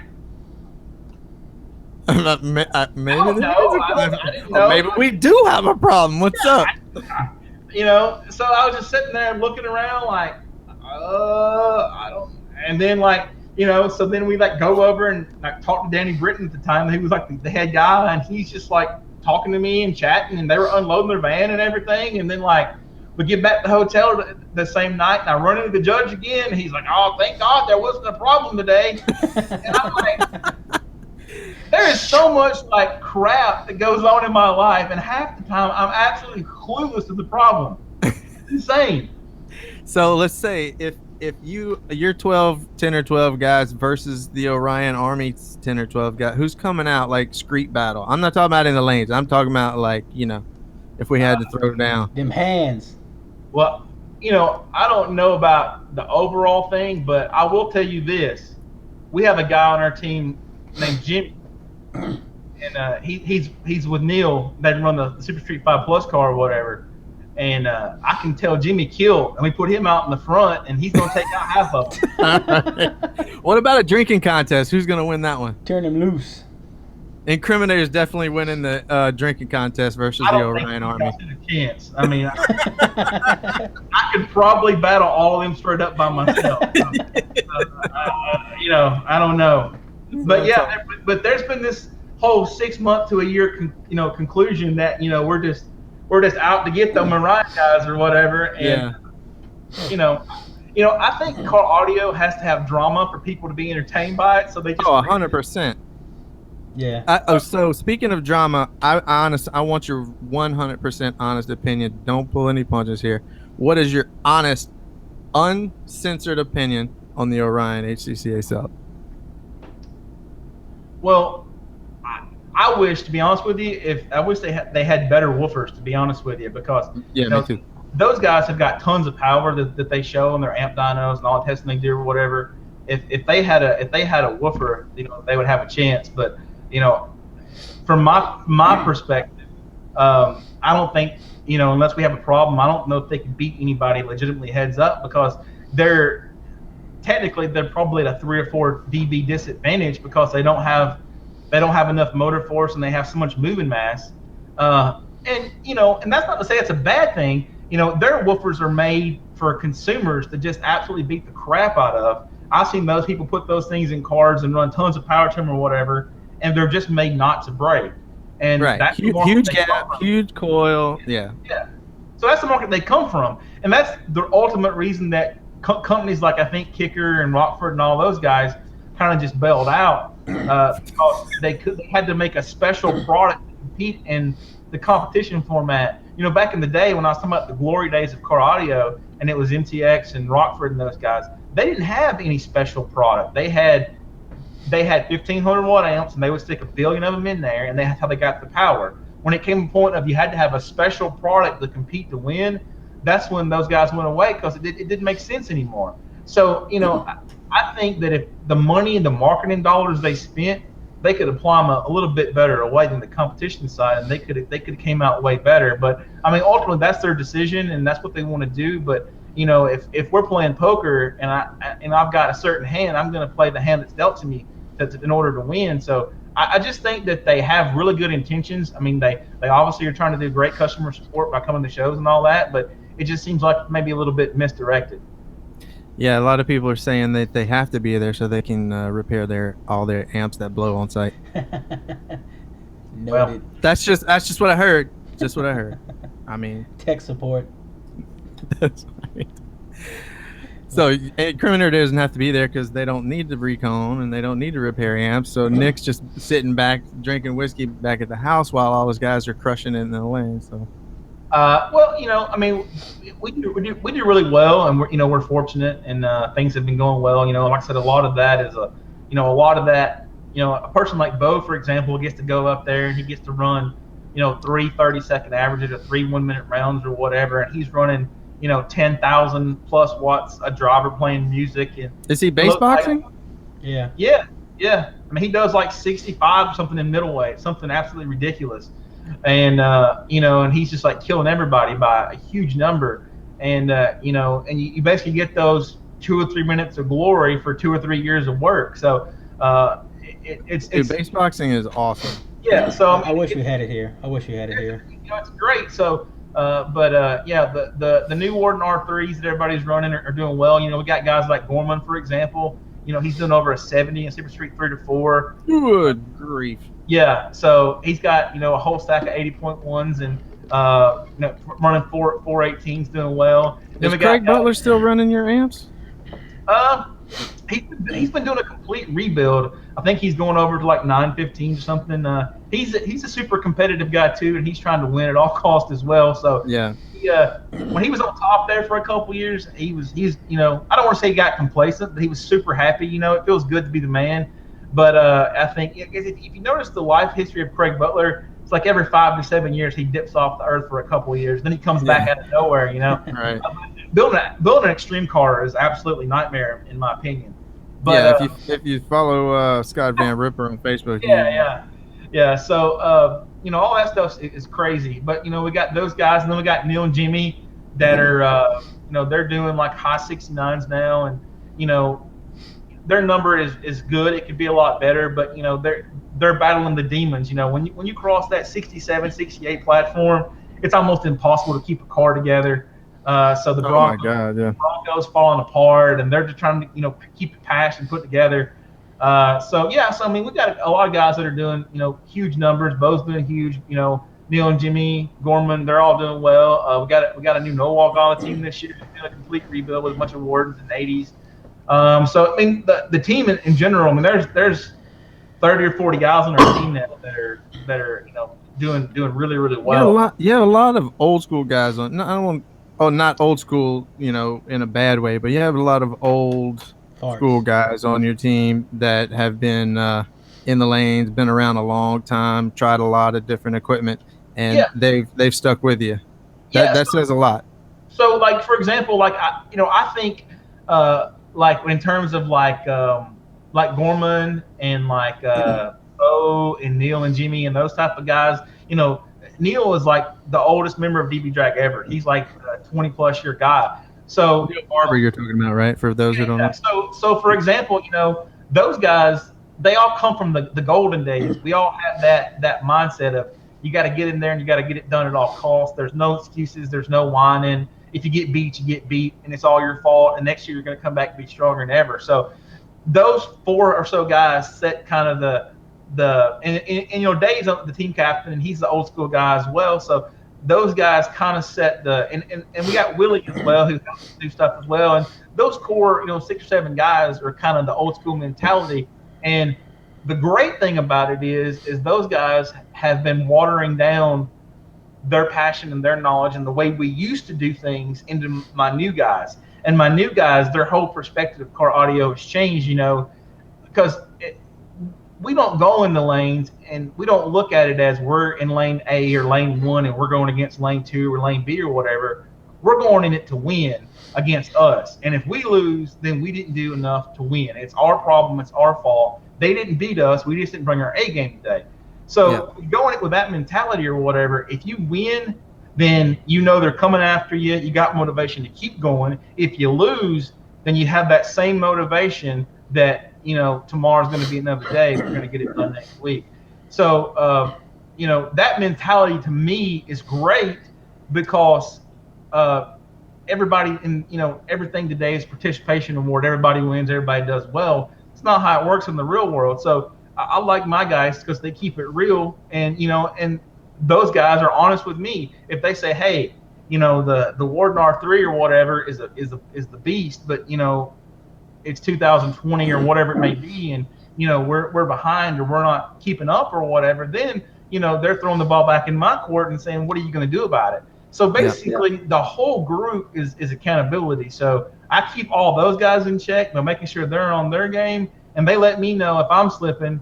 And it's a pretty good system to keep everything running the way it needs to be. Because if I have any of my guys tell me that our equipment isn't up to expectation, then everything stops that day. Well, what's wrong? What are we not doing? What are we missing? Where do we drop the ball? And then we're going to be right back in split force mode. What's the next thing we got to have? Yeah. How many employees do you have at Incriminator?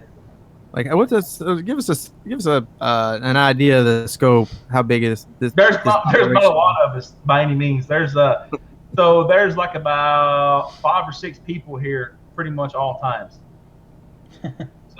So basically, like there's a handful of guys in the back that build the woofers and run the back of the house, so to speak, as we call it. And we got a few people that come in and out part-time as we hit busy peak season, stuff like that. But as far as front of the house goes, it's just me and Trisha, my wife. She handles all the phone calls, takes care of all the important stuff. Basically, when it comes to getting something done, she is the absolute go-to person. We have customers that I think the only reason they deal with us is because they deal with her. And so she's the boss, not Nick the boss, right?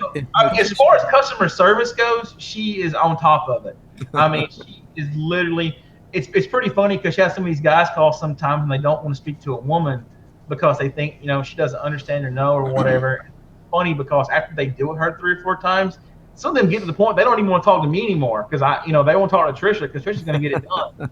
So customer service is kind of a huge thing to us because it's the one thing people remember you by. Absolutely. So basically, she's in the front of the house, and then there's a handful of us in the back keeping everything running. Yeah, I say this all the time, is like once you get to a certain level of awesomeness, let's say, basically it comes down to just one or two small things that are make or break to make your decision. Like once you get to say this level here, what's going to make or break your decision is going to be customer service, price, maybe the owner. Do you like the guy? Is he a douche? Is he online? How's the team? How their online presence, that kind of stuff. So once you get to that level, it all comes down to those really little things, and it sounds like you guys are doing all the right thing. I feel like I mean, like I said, we're trying to keep everything the best we can. The funny thing about Trisha that I think is great, I was talking about the team and everybody keeping everybody in check. The funny thing about her is she's competitive in her own way. So she sometimes gets aggravated with herself if she doesn't reply to an email fast enough or return a phone call fast enough. And the crazy thing about it is some of our customers say, nobody else even returns our phone call. So if it took you 30 minutes or whatever, then, it wasn't a problem at all. So, but yeah, I mean, I think I literally never email. I will not email anyone. I don't ever call. I don't ever call ever. What? If there's not a phone number? No. Next. I don't call. I get nervous. What? That might be the difference between some of the the stuff you're talking about before with the internet presence and not. Most of all of our customers call in to get something handled. Right. I feel like that's even that's bigger than it should be now. The internet presence, like people on like the forums. People on the Facebook groups, they'll look at like a owner or something. If he's like going back and forth with another guy, they'll be like, "Oh, I like this guy." Like that's right. They hold that as way too much value nowadays. Yeah, drama. It's all drama based. Yeah. Well, that's the young kids. That's the younger generation. Though they like to see that bullshit. The older guys are like, "What the hell's wrong with this dude?" If you got a better punchline against the other owner, they're like, "Oh, you won. I'm buying your crappy amp." Yeah, for sure. Stupid. Yeah, I mean, apparently, maybe I get along with too many people too well to have enough drama to keep me in all the topics of discussion. You just gotta drop a meme that's like F Jacob Fuller. Just drop it. Yeah, for sure. Just drop it and let people marinate. Oh, me. The funny thing about since you brought him up again is I actually knew him before he started his company. So there's lots of guys like that. I knew Scotty before he started his thing and all that. So Jeez. I mean, I know these guys. So I don't. I was telling somebody the other day. They like, well, you went to the Sundown show, and I was like, yeah, I did. Had a good time, hung out, had drinks, whatever. And they're like, so what do you and Jake talk about? I'm like, we talked about in 2 or 3 days. Probably talked about car audio for maybe 5 minutes, and I think I might have stumped my toe on a woofer walking through his office. That was the whole conversation. Yeah, I talk to Scotty. Yeah, I talk to Scotty all the time, and we don't talk about that. We talk about our kids and his daughter and my son. And I'll talk to David Moore over at PSI sometimes, and he's got a young boy or whatever, and he came out one time and hung out on my pontoon boat. We hung out all day long, and I think car audio was brought up like twice, and it was just like, oh, whatever. So it's funny because a lot of these guys think that we just sit around and just talk about car audio all day long. No, y'all sit around twisting your mustaches, talking about who's gonna own what next year, and products are gonna own this and all that subwoofer Illuminati and making new secret spreadsheets and shit. Yeah. You got your toga robes on. You go to secret meetings. For real. They wear those masks and shit. Look, everybody come up 10% in price and they'll never know. They'll never know. One of the funniest things that I tell people on the phone and it kind of blows their mind is they'll all got somebody call in and they'll say, so you got all these amps, all this split ports, all these wardens, like all this equipment. What do you have in your car? Like, what do you have in your personal driver? Like, what? I was actually going to ask you that. Yeah. What the owner has in his car? Like, what do you have in your car? And I had people that were just adamant, like, I have to know. And I'm like, okay, well, I have an SUV. My car is completely stock. Come on. It blows their mind. They're like, how is this possible? And I remember talking to one guy on the phone one day, and I go, okay, what do you do for a living? He goes, I cut grass for a living. I got a grass cutting service. I'm like, so when you get home, the first thing you do is cut your grass? And he's like, no, I harvest my grass. And he's like, oh. Dude, drive that thing down the road to Steve Cook. and get it back like a beast. Yeah. I mean, you don't have to take up the whole back, but geez, man. If you don't have a warden back there, I'm give you an orgasm on the way home. You kidding me? Well, keep in mind we have a test vehicle in the back of the warehouse.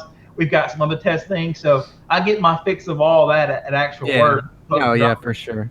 But typically when I go home, I turn the radio down and I'm kind of in my own little world, thinking about whatever I'm trying to do or whatever. Probably just listening to talk radio on your stock speakers. You'll be listening to Everyday Audio's podcast from now on, though. Got the bass clipped. I'm sure people are out there right now going, "What is wrong with this dude? He doesn't have anything in the car." He's not one of us. That's not uncommon. I bet you that's not uncommon. Yeah. That the owner of JL or whatever, he's probably just got like a stock system in his damn Maserati or whatever. In his jet plane. I kind of find it like the separation from having it with you in your car or whatever kind of gives me that motivation, like I was talking about. It's weird how certain things give you motivation and other things don't. So, one of my favorite things to do is I have a hammock behind my house, and I'll make a glass of whiskey or whatever and go lay in the hammock and hang out with a notepad and a piece of paper and draw. So like I kind of like my quiet time, so to speak, or whatever. And then so basically it's like apples and oranges. It's like all the way on or it's all the way off. There is no easy background listening music, Well, for those of us who haven't reached the pinnacle of success to be titans of industry like Skippin and I here, we talk about audio every day, all day, 24 hours a day. We live it. I talk about it 12 hours a day. 12 hours a day at work. So. But then again, we don't get paid to do it. So. Right? Yeah, we're doing it pro bono. I always wonder that, right, when I'm working on my car, and I'm fighting something. Every once in a while you get stuck and you're just something snagged or something. There's some bullshit, and you start cursing. And I'm like, man, the people who do this for a living, God bless them. Yeah. God bless them. Because if I did this for a living, I would never touch this effing car. You know what I mean? Like, I couldn't do it. It wouldn't be any fun anymore, I don't think. You can't and hopefully the guys who do it for a living, they still think it's fun and they still have fun working on their own cars and stuff. But, screw that. Yeah. I couldn't be involved if I was a worker and I just couldn't give up at it and just come back tomorrow. Right. Like the guy's waiting in the waiting room for me to install it, and I'm like, nah. I need another day. I'm aggravated. Yeah. Get out of here. No. You guys watching cartoons in the waiting room, and you're in there fighting this shit. The illumination won't come on. What the hell? Every time I turn your LEDs on, the washers come on. But I mean, props to those guys, dude. Yeah. Like I was saying though, just because I don't have the radio turned on, I mean, car audio is 24/7 in our house. Like my wife will look at me sometimes because when I'm in, like, Dave will tell you that, like, I basically just blank out. One time, me and him was driving to a show somewhere. And I always carry a notepad and a piece of paper in my briefcase or whatever. We were driving to a show, towing a van or something, and like we were having a conversation, and apparently I just stopped mid-sentence, got a pad, a notebook, piece of paper, and a pen, and started drawing something on it. And then, like 2 hours later, I got done, I put it up, and then I resumed my sentence where I stopped. And in my world, I took like a 30-second break to do something. Yeah, right. And he looked at me and he's like, "What in the hell just happened?" I just lost the time. Lost the time, like that movie. He's like, "Dude, we've been sitting there for 2 hours and you haven't said a word." Hey, what are we talking about here? Are you like drawing some crazy ass new subwoofer design like flux capacitor? Or are you drawing like butterflies and shit? Like, what is this like what kind of shit are you drawing? 9 times out of 10, it's some kind of speaker motor. Like I'll be thinking something about, whatever it may be, it's what I call engineering disease, like, my mind thinks in millimeters. So it's like, if the top plate was 25 millimeters and if we had this column and if I FEA this, what would the flux look like? And you get to a point where you have so much stuff or whatever that you can almost envision how the steel's going to saturate and those type of things. Yeah. So sometimes you'll have you'll have a ward motor in your head for like 3 or 4 days, and it's just consuming you, and you have to get it on a piece of paper so you can kind of either put it to bed and go, no, I'm not doing that, or I'm going to go that direction. And then once you commit to it in some form or fashion, then you either can move to the next thing or you can complete that one. So it's a I call it overactive mind. That's really what it is. Your mind just runs all the time trying to find something, because that competitive nature just thinks that, if you stop for a split second, somebody's going to run around you. I have that same affliction, and it's actually a really great tip to have people, like, if you carry around a notepad and just any stupid thing crosses your mind, man, write that shit down. I can tell you 99% of stuff that I've created over the years is just a random thought, just on a bar napkin. Yeah, like like I've actually had dates with my wife now when she was a girlfriend, and we'd be at some nice restaurant where she wanted to go and do something real nice or whatever, and there's like a 4-inch by 4-inch napkin, and I've got like a crayon or something they give to the kid trying to draw something. Yeah, so I've been caught so many times. I've got so many trouble by neglecting her and all this, that, and the other. But the good thing is when she started working for me and all that, she kind of sees the backside of the world and how it really works, and how it's just it's an entrepreneurial disease. You can't turn it off. It's just your mind just goes and goes and goes and goes, and I don't unless you have that problem, I don't know how to explain it to you. You can't explain. I mean, one of the best ways to explain it is not being able to shut it off at night. Like, I'll get in the bed, I'm staring at the ceiling until midnight. Yeah, I mean, I usually easily go to bed 2 or 3 hours after she does. It'll be 2 o'clock in the morning, and she went to bed at 11:30, and I finally just look at my phone, and I'm just like, just plug the phone in the phone charger and roll over and close your eyes and hope that something happens. That's right. That's what you got to pretend like you're asleep to actually go to sleep.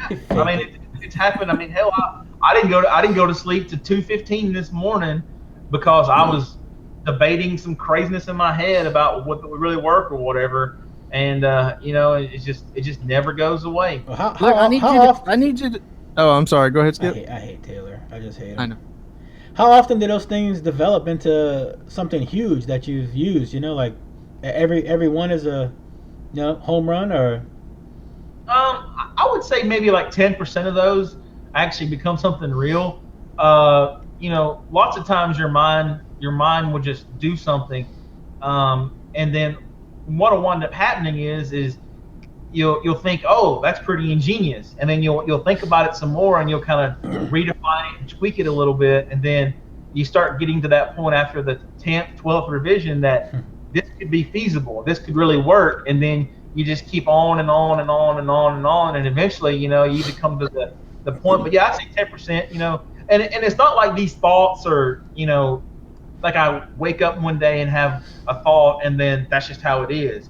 Yeah. Usually something like a product, like a motor or an amp or whatever, it'll literally drive me crazy for 6 months before something happens. And then the unfortunate thing is, once you decide you're actually going to make it, then you got to tool apart, and you got to wait on the part, the tool to be made. So it's just like, the never-ending satisfaction that you never get.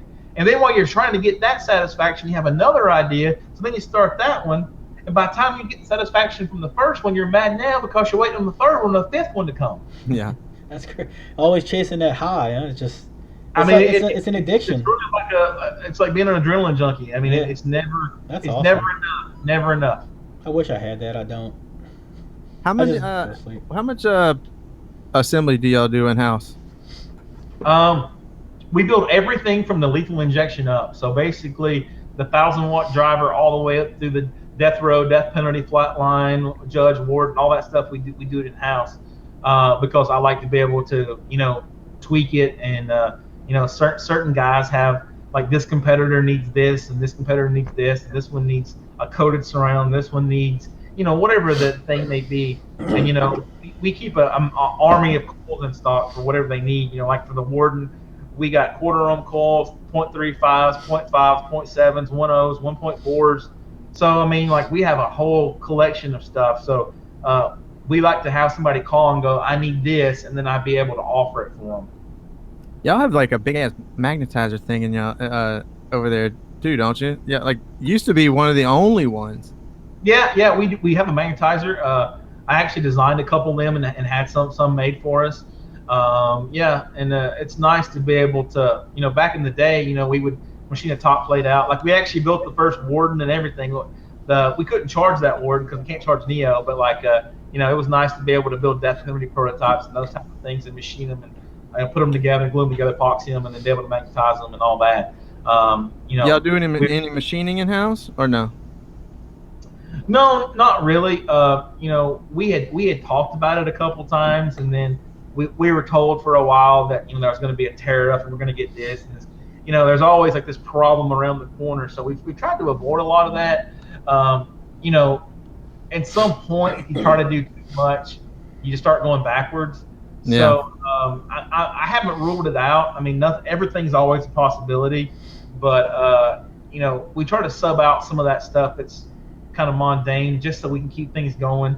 I'm afraid if we went into super extremes like that, you'd have to wait 3 months to get a speaker or something, and lead times and then the prices that start to get untenable. Well, yeah, we had this conversation with Jacob, and I think people really started to understand why and how.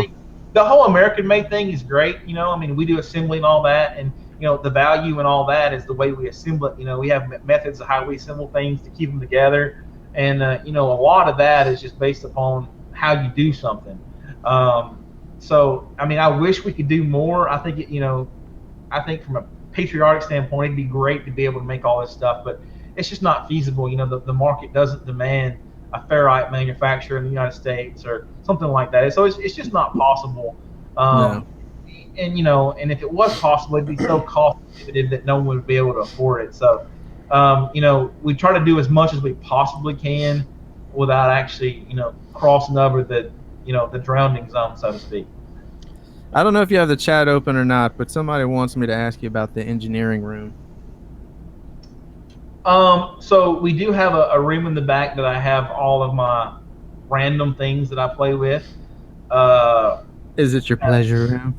No, it's basically a big room that's a mess because my mind's trying to work on 10 things at one time. And there's coils and spiders and cones and amp dyno, and we got an excess power battery bank and just stuff everywhere. We got Gauss meters and all that, everything. It basically looks like my garage. Yeah. So we do have a small room that I keep all that stuff in. I try to keep the rest of the place somewhat tidy so it's not a big mess. But yeah, so that's where I go when I need to, If we were just trucking through the area, could we stop? I don't mean me and Skip, because obviously Skip and I are welcome any damn time we please. Kick the door down. If some random just decided he wanted to stop by Incriminator, is that a thing? Can they stop? Is there a storefront? Is it what is it?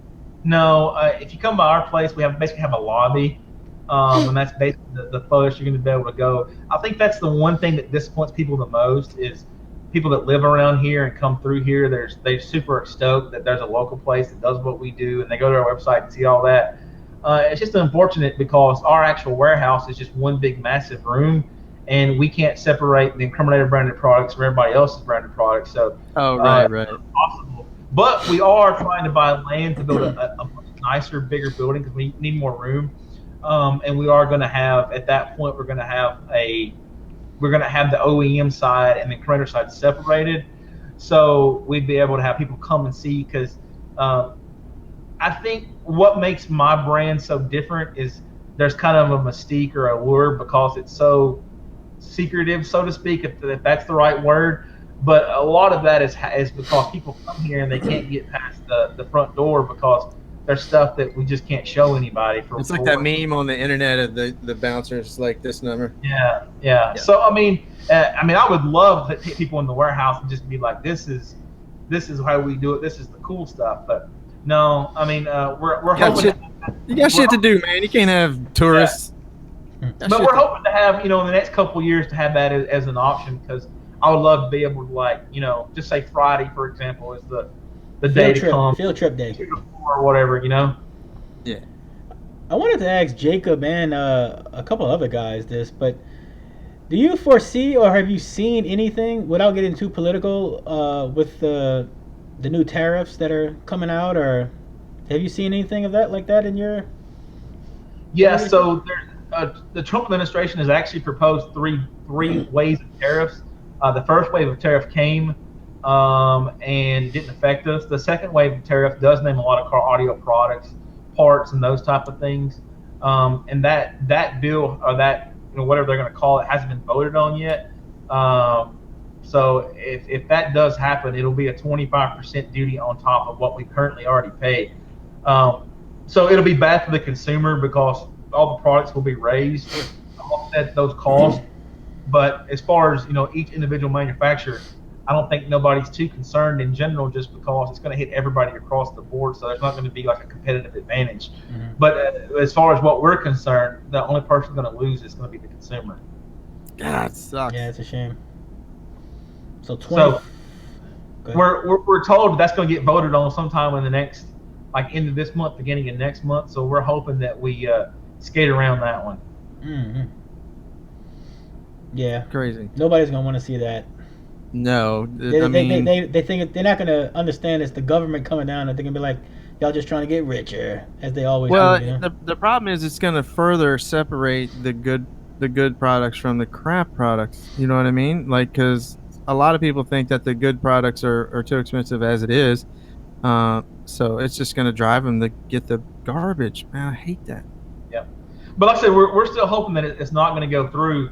Like I said, it's being talked about or whatever, and it's a possibility that we could get hit. But we're hoping, we're crossing our fingers that that doesn't happen, because a lot of manufacturers, including us, we're trying to innovate or whatever, and if we get hit with that or whatever, then most of us are going to try to absorb that cost in some way to keep the customer happy. And probably the end result is, in my estimation, is R&D is going to suffer as the consequences of keeping the customer happy. So it's it may be that that we just don't have the newest, coolest thing because we aren't able to amortize that cost over X amount of units over a period of time. So it's a lose-lose. Either we pass the cost to the consumer, they pay for it, they get hammered with it, or we're forced to make choices that we don't want to make and cut innovation, and the consumer still loses. So either way, car audio is going to get hit in one form or fashion. Yeah, if it sounds like it does go down. So that's great news. Keep the podcast happy. Yeah, it's great. Appreciate it. Thanks. Yeah, thanks for keeping the podcast upbeat, man. Great success. P.S. All your shit is going up 25% next year. Yeah, so, that's awesome. Yeah, so like I said, we're going to hope for the best. I keep a weekly tab on all that to just find out what's going to go on, because like I said, we're going to have to make decisions on how to handle that. And the thing that sucks about it the most is if there's not like a window of time. Like if usually the government customs makes a change with duties or whatever, they let you know, like, hey, in 6 months from now, 3 months from now, you're going to know it. There could be a possibility now where we could have parts coming across the ocean, and they change the law, and then we get hit with something that we're not even planned on yet because it goes into effect immediately. Golly. This is why I couldn't do it. I don't like the business side of things. I just like beating up on stuff, getting it loud, tearing up stuff, and making jokes. I don't want to. I don't want to do all that shit. But the bad part about this is it drives me even crazier, because now not only do I have all this other product information in my head turning around, but now I'm playing, how do I beat the government? Like, how do I get a leg up on them? I'm not saying do something unethical, but how can I cut costs and keep my products on the cutting edge? So now it's become even more motivation. If they do that, how do we still win? So now we got another tactic of how do we still win on top of how are we already trying to stay winning in the first place. Well, I'm glad we got somebody fighting for us, Skip. Yeah. 2008. So now we have overactive mind on top of overactive mind on top of overactive mind. Hey, what if you bring up old shit, like the old 20.1? Can they do anything about that? Because you'd be like, dude, that's like back in the day. That's old stuff. You can't put new tariffs on old stuff. The government doesn't care. I tried, Skip. I tried to get. Yeah. It'd be great. It'd be a great idea, but they're like, no, we got to go and build a bridge somewhere. So never mind. Yeah. 2018, before the tariffs hit, sale. That's what you have to push. Before everything jumps up 25%, Buy it here first. Yeah, no kidding. Start saving your pennies for the end of year sale. You Yeah. got to get it all out of here. So yeah, I mean, if it goes down in the next couple of weeks, I mean, you would seriously start seeing probably somewhere maybe like around Christmas or something. You would start seeing it the worst possible time. I already can't afford shit. Yeah, right. 25%. Yeah, that's fantastic. It don't matter to me no more. I can't afford it anyway. Go up 100%. It's still the same boat. Right, same shit. Different day. I ain't got that T-fade money or that pull. Yeah, right. You got stuff in the mailbox now, just waiting for them to test. Honestly, I do have some boxes downstairs, and I don't even know what. You don't even know what he orders anymore. You just. I don't. My son asked me the same thing. He's like, "What is it now?" I was like, "I have no idea. I forgot." Had that T-fade money. And I wonder if it's a new T-fade revised 80.1. What do you think? Ooh, is it the third hour? It's 2 minutes away from the third hour. Bring it up, boys. Getting saucy. I know that there was a T-fade revision. Don't lie. Tell the truth right now. Tell the people. Hey, is that the guy? Lie. Is that the guy you hated that made it amazing? T-fade. Is that who it is? See that? That's right. That's who he was talking about. We all thought he was talking about them other people. It was actually T-fade. We went home and thought about it. Yeah, I had my own booth at CES talking shit. Is that now, or are we still waiting on that? Well, we can. I want to get into the King of Bass though. I like. Oh, yeah. I want to know how that started up. If anybody knows Tommy McKinney, just YouTube it. YouTube it or realmofexcursion.com is where I've seen it first. He had if I remember correctly, I believe so. Scotty had a buddy named Eric Coulter, who was a good friend of his, who became a really good friend of mine as well, because we used to hang out. He used to compete in street class, like Street A or Street B or whatever it was back in the day. And he used to be down. He used to hang out with the Divine Sound guys back in the day, and Creed, I should say, and those guys. They somehow had the Tommy connection, or Tommy was with those guys, or whatever it was. And so he kind of got brought into our group or whatever. And, he had whole problems and all that good stuff. And somehow, I guess because of the connection, we wound up putting amps in his truck or whatever. And he was, RE was really strong back in the day. David Moore was over there. And, we had all that stuff going on. And then, so the truck itself was built it was an old truck. Like he built it way back in the day. So, anyway, it just didn't have enough mounting depth for high stroke drivers because they didn't have them back then. They were running like full power. So when he got the REs in there, he was tearing the RESXs or SEs. Mm-hmm. He was tearing them up all the time because he had them kind of crammed in there, and it just wasn't the ideal environment for what he was trying to do. Nothing bad about the product. It was just the truck was so old, and like 24 12s in that little truck was ridiculous. And they were at like 3/4 of a cube or something, and the motors were touching everything they could touch in the box, and he had to actually grind into the box to get them to fit and all this. So at some point, David, which was like the guy over at RE, he left, and he actually started his own thing, PSI that everybody knows. David Moore. David Moore. So like I said, me and him are good friends, and he actually wound up leaving and doing his own thing. So when he left, it kind of opened the door for something new. And I'm just like, because we didn't have anything that was that shallow to fit in there. It just wasn't going to work. So I was just like, kind of the same old Steve Cook story with the flatline. It was just like, oh, we'll just build something and put it in there, and then that kind of happened. And then it was like, well, Tommy's like, well, if you got them, we might as well sell them. I mean, whatever. So.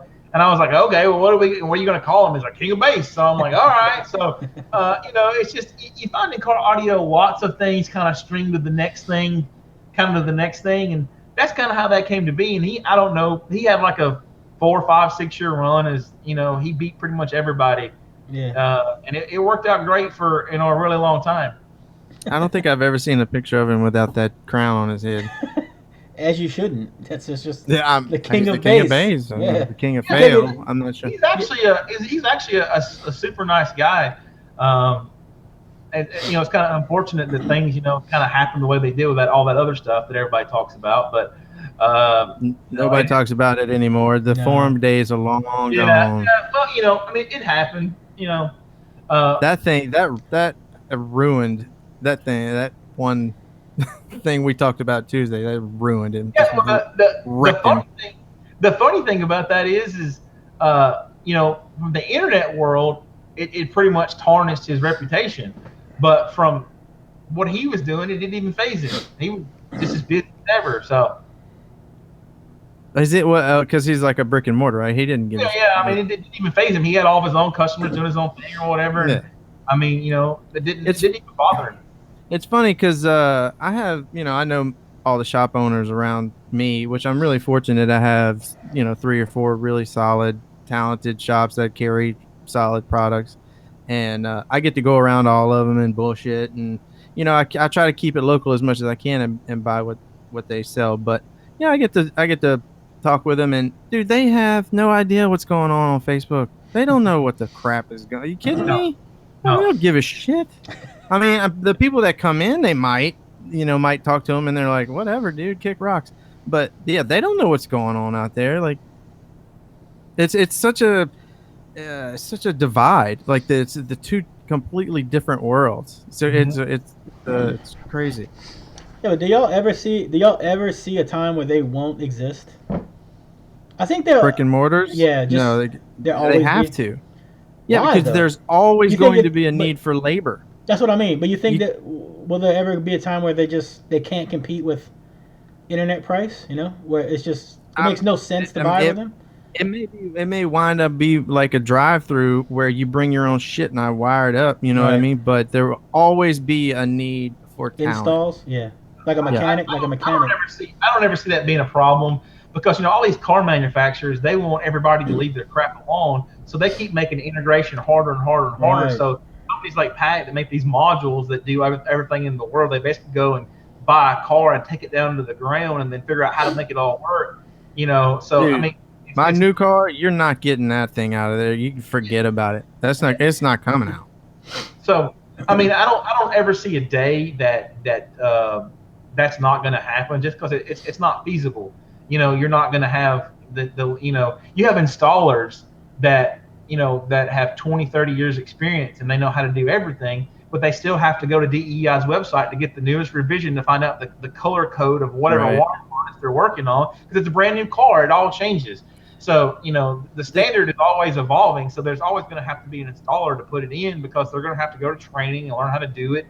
And, no, I mean, it's unfortunate that, it's a cutthroat market and those guys are struggling to make money because, they get overlooked. But you know what? If I need an alarm in my car, there's no way I'm not doing it. All that stuff. But those guys, the guys that do car audio for a living and install car audio are a godsend, because it takes a special person to deal with that type of nightmare and headache. Oh, for real. So I think they're great, and I wish they wouldn't so undervalue today, because it's kind of ridiculous, to be honest with you. Mm-hmm. What percentage of your sales would you estimate are brick and mortar? It'd be hard. I don't know off the top of my head. I don't know. Probably brick and mortar is probably like 50 or 60%. I would say it's really? Probably half, maybe. Yeah, I wouldn't have thought it was that much. I would have thought. But I bet you it's all the like low end stuff, right? Like your lowest end stamp basket driver, whichever. Well, you tend to find this evolution in car audio, as I call it, because what winds up happening is you have a guy that walks in and he's a high school kid or a college kid, and he's got $500 or whatever it may be, and he wants something for his first car, and he and he comes into the shop and they show him all the stuff or whatever, and they're like, hey man, about the same amount of money, maybe a few bucks more, you can get Incriminator. That we sell it, and they've never heard of it. They don't know anything about it. They look at it, and it looks different, and they go to the demo board and they hear it, and they go, all right, well, they put it, they fall in love with it, and then what happens is they come back a year from now and go, well, those iSeries drivers were awesome. I mean, I think if those are that good, I should definitely get some lethal injections. And you find out what's happening is over time, there's an evolution from the small to the big. So we basically have lots of repeat customers that are happy with the product. So it's kind of it's kind of that footing to find a way to find their brand. And then, a lot of our drivers, like the 12s, for example, they're all interchangeable. So you can put the I series, you can put the lethal injection, the death penalty. They can all be put in the same boxes if they're ported or whatever. So they can evolve through the timeline. So you wind up having. That's actually a big deal. Like a lot of people don't appreciate how handy that is if you want to upgrade. Like if you build a solid box for the I series, right? And it sounds great and you love it, but you want to upgrade and you want to upgrade power. Like you don't have to rebuild. You just drop the sumbitch in there, and the transfer function is the same. It's just louder. So yeah, that's like a big deal. So when you have those recurring customers or whatever, you have shops that are just buying over and over and over. So I mean, there's a lot of value. It takes so much effort to convince an online customer that you're worth their time, and that same amount of effort could be put 3 or 4 times. So let's just say it takes an hour worth of effort to convince an online consumer to buy your product. It takes about 3 times that to convince a dealer, but a dealer is going to buy from you multiple times, and he's going to work with you. And at some point you become more than just a name. You become a face. It's a person's hand you shake. You become real to them, because that's what we want. That there's the grand illusion of the internet is not really that grand, because there's no real connections made in life. There's no real friendship. There's no real nothing. There's something said about going to a show and seeing somebody and shaking their hand and saying, yeah, hey, what's up? I think a lot of the magic of what, because at the end of the day, car audio is a community. People like to come together and do something fun and enjoy themselves. And the internet has made that group way bigger, but it's divided it into smaller factions. Yeah, splintered it for sure. But I tell people all the time, I see the posts on Facebook all the time, like, this car audio community sucks. Everybody hates on everybody, blah, blah, blah. I'm like, this isn't the community. The community's at the shows, and it's at the meets, and that's the community. And man, I'll tell you, that's the community I love, because everybody's there. Everybody's loving on everybody, cheering, helping, doing the thing. That Facebook is a pissing contest and a bunch of keyboard warriors, or everybody knows everything because they watch the YouTube video. But the real community is out there at the shows in the lanes. Yeah, I think half the time a lot of the Facebook drama is just people trolling to have fun, to mess with somebody, because there's a lot of people that'll say something on the internet and you see them at a show and they're like a totally different person. Oh, so yeah. It's weird how that works. I mean, I think a lot of people just try to ride that line of having a good time, and they sometimes cross over, because I can say something to you face to face and you understand my tone and how I'm saying it and my meaning behind it, but that same thing typed out on the internet, you don't read it into it several different ways. So I think lots of times those conversations get took in the wrong direction, because it's I know everybody's local Facebook groups probably have drama. And it's hard for me to believe that they have as much drama as our local Facebook group, which is fucking fantastic. But dude, I'm telling you, every other day on there, somebody's gonna get stabbed at the next show, or get beat down, or shot, or something. I'm going to jail every single day, Nick Randall has to post that picture. I bet y'all won't fight, and nobody ever fights. Nobody ever fights. Not that I want him to fight. I'm just saying this shit doesn't ever happen. It's fun to troll. It's fun. There's definitely a lot of keyboard commandos that they'll say what they want, but when it comes face to face, nothing ever happens. Yeah. Yeah, it's fun to say something and you'll never have to, like, to somebody across the country that you'll never see in person. You'll say the most horrible thing ever to get him triggered, and you just sitting eating your cereal in your drawer, not caring. That's right. And this guy's losing his mind. I'm finding him. I'm gonna kill him. Block him so you don't have to talk to him anymore, right? Seriously, that's the best thing you can do to a troll. Either don't respond or block him. He'll get mad. God. If he can't see you triggered, he's gonna get mad. Yeah. It's happened to me a couple times. I don't like to be blocked. Yeah, we know this. That one guy's got everything. How often, because you're, I assume everyone knows who Nick Wright is, right? Like, I assume everyone knows. But do you ever just go into a group and, like, random bored waiting in line at the DMV or something, and, like, go into a thread and, like, respond or something, and someone not know who you are and, like, start talking shit? Well, like, who, you don't know anything, noob, or whatever, you know what I mean? Be like, just drop it on. No, but believe it or not, there's a lot of people that don't know who I am, and I'll make a post and I'll answer a question, and they're just like, whatever. Whatever, dude. But there's a lot of people that know my name but don't know my face. Yeah. It's almost absolutely hilarious that you mentioned the DMV. And the reason why I said that is we have a Facebook group that the team guys all talk and chat or whatever.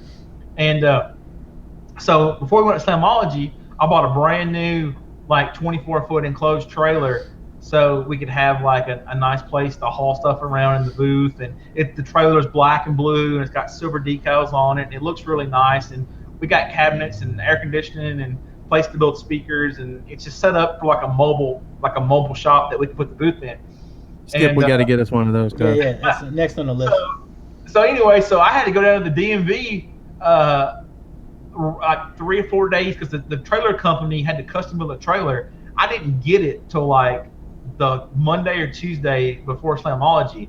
So my graphics guy had to bust his ass to get the graphics put on and everything. So I had to go down and get a trailer tag for the trailer. And, you know, I typically wear cargo shorts, tennis shoes, and a T-shirt because I'm planning on getting some work done that day. And I was there at like 8:30 in the morning or something trying to get this tag. And I had the title and all the stuff or whatever. And I'm standing in line, and I get my instant messenger goes off, and it's a picture of me from the back standing in line for the tag. The guy's like, "Hey man, I saw you in line at the DMV trying to do whatever," and I'm like, "What the crap?" So I posted it on my the team page or whatever, and they thought it was hilarious. So, you know, it happens occasionally, but it's not probably the best story I can tell you of absolute hilariousness that I still laugh about to this day. So I told you Steve Cook's in the local shop in town. There is the Best Buy's out of business now. There was a Best Buy like 2 blocks away from Cook's shop. And so I had went to Cook's shop to get like a wiring harness or something for something I was doing.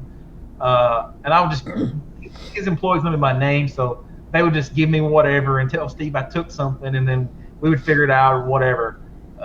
Anyway, so I went by there and they're like, we're out of this specific harness, and like, we'll have it tomorrow or whatever. We're waiting on the truck to run. So I was like, cool, you know, I'm just gonna run over to Best Buy and grab this harness. And at the time, you know, Steve had like a lot of Incriminator T-shirts and stuff, and he was selling them and giving them away. Somebody bought a big bill or whatever. And so I had, just so happened, I very rarely have my T-shirts on, but I had one on that day. And I went to Best Buy to get this this harness. And I walked up or whatever, and I grabbed the harness or whatever, and I'm in line. And the kid behind the counter sees my shirt or whatever, and he's talking about, you know, Incriminator, blah, blah, blah, Incriminator. And, like, I literally was like, I was already late going to Cook shop, so I was like a half an hour to an hour behind schedule. So I'm just being nice, agreeing with the kid, saying whatever, like, yeah, man, you know, whatever, you know, yeah. He was saying something like, you know, you're one of his customers, and he'd probably give you a free shirt or whatever. And, yeah, I'm like, yeah, you know, he's a cool guy, whatever. And sucks. Yeah, so I was just talking, you know, saying yeah, because I'm trying to get him to scan the barcode so I can go. And he's like playing with the thing to scan it or whatever. He starts talking about how he knows the guys over at Incriminator, and he knows Nick pretty well. And oh my God. This is like 2008 or 9 or whatever, and we just come out with the warden, and he was talking about, he heard about the prototype warden, and he was going to get to test it out and all this type of stuff or whatever. And I'm just like, yeah, that's cool or whatever. And I had no intention of like busting the guy because I didn't want to embarrass him. That's cringe. That's cringe. But it was so cringe. I remember like just being like, yes, that's awesome. You know, I hear they make good stuff. And I reached in my wallet to pull out my credit card, and I dropped it or whatever. And I just remember like the look on his face was like I killed his mother. But it said Incriminator audio on the credit card. No. And I just remember it was the most awkward thing that I've ever had happen. And I didn't know what to say or what to do. So he like swiped my card or whatever. And I just looked at him and I was like, let me know how that testing works out. And I just heard him walk away. I was like, I didn't. So I've had one or two things like that. But I mean, this kid blew me up for a solid 5 minutes about how he was going to get that warden, man. It was going to be the life bread. Celebrity problem. God, if I could go back in time, I swear to God, I'd have pulled a 20 out and just let him go. Oh yeah, for sure. No, now he knows. Now he knows he can't lie. I hope he's watching right now. You found, yeah. He was seriously like 17 or something, 18. He was his first job. He was just trying to be cool and fit in. I wonder if it was the Omega 40K guy. I felt like the bully, that was mean to him. Yeah. But I was just like, yeah. But I've told that story on like caraudio.com back in the day, and I remember getting lots of laughs from it. But yeah, occasionally something crazy will happen. That's wild. That's so silly. That is silly. So did he get the notes to you about when he tested it, or no? Yeah. Did you get a? I never saw that guy again, believe it or not. Did you make? Well, he probably quit. Did you make the town? Did you make the changes he noted in his? Yeah. Had to leave town. It's got a dB. Make it have more thump, so we worked on that. Yeah, it's got a roll off at about 30 hertz. Can you fix that, Nick? Oh, that's cringe. That's cringe. Hey, joke about that. Steve Cook will straight up look at you in the eye and tell you at 280 hertz something's wrong. Swear to God, he looked at me before and said, "Sounds good, but 4K." I told him that yesterday. Right. That's I crazy. told him everybody. I told him that Tuesday that he was like the human RTA. That's crazy. You're like half dB at 3.8K. I just want to throw him in my shitty setup and just let him cry. Just let him pick out everything that's horrible. Like the funny thing is, apparently, if you do it enough, apparently you become really good at it, like anything else in life. But I sometimes, I'm decent at it. I'm like, if there's a 1 to 10 scale, Steve's like a 13 or a 14, and I'm like an 8. But I sometimes wonder if he just tells me something just to see, like he's trolling me, like say something. He's that good. Like, is he trying to get me? Is he trying to get me? But I will say, since he builds so much cool stuff, and I get to hear it, I have noticed that over a period of time, it does tend to come to you. But I still wonder, if that five level difference of trolling could sometimes come in. But fortunately, so far, he's so serious about it that that never seems to happen. So yeah, that's crazy that he was so amazing in SPL and SQ. Like you hardly ever. I know. You don't see that. That's why I hate him so much. He's like I said, he's one of those old school guys, man. That the only guy you're fighting is yourself. You never stop, never. Me and him had a whole conversation one time about the coil centering in his motors. And he wanted to center them like 12 millimeters high because he had some type of idea, and I told him it wouldn't work. And he actually took eight MTs out, put them all down, bought 8 new recon kits, rebuilt them all, put them back in his van, burped it, lost like a dB and a half or something, and then took them all back out, cut them all back down, put them all back together. And and it wasn't the fact that I was right or wrong or anything like that. It's just he had to know. And, and I think in some form or fashion, he may have been embarrassed because he was wrong. But in my mind, it was he spent a lot of money to find that out. But unless you have the disease or you have to know, you just can't comprehend it. But at this time, he was already doing like a 72 or some crazy number in Super Street 5 Plus. So he's trying to get anything he can get at that point. But a lot of people don't have that level of dedication that they would do that. You know what I mean? They would like start taping something up or smooth something over. They're not going to recomb 12 woofers, 12 millimeters offset just to see. But just to find out. That's what the greats, the people that do bananas numbers right now and back in the day. That's the level of dedication you need. That's what separates those good from great. Yeah, like what if it worked? Yeah, That's right. I don't honestly know if you can name a guy that won the Extreme Cup and also has won SQ. I don't know if those two overlap in any form except for Steve Cook world. That's crazy. The only other name that comes to mind is Fukuda. I don't know if those were awards back in the day, but he's kind of like the modern day Fukuda, as far as I can tell. Yeah. I don't go back that far, but Fukuda was the only one to win. Yeah. SPL and SQ. Half the internet world listening to you talk, and they have no idea what you're talking about right now. Yeah. Well, they can look so bad. Let me Google that for you, cuz. Of course, they don't even know who Steve Cook is, and he's present. He's still doing his thing. Oh, Terry Schaefer in the chat right now. Oh, what? Big oh my Terry. goodness. Terry Shaver says he knows that disease very well. Yeah. It's a real thing. It's a super. It is. And it's the only disease you can have that's a blessing and a curse at the exact same time. Oh yeah, for sure. It's a blessing in the fact that it motivates you and you can get it done, but it's a curse because there's no off switch. Yeah, that's the problem. Well, Xanax works for the off switch. I guess a bullet to the head would be the way to do it, but I just try to deaden it with booze, and it just it just makes all of this come out of here, and instead of shutting it off, it just reroutes it. Hurry up and get that 1 gallon Yeti cup for you, huh?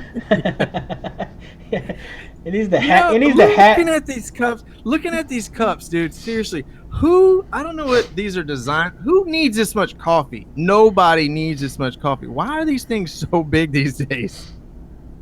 Stupid. That's what she said. I mean, except for cocktails like what I put in. Yeah. Except for doing videos online while they're getting other people.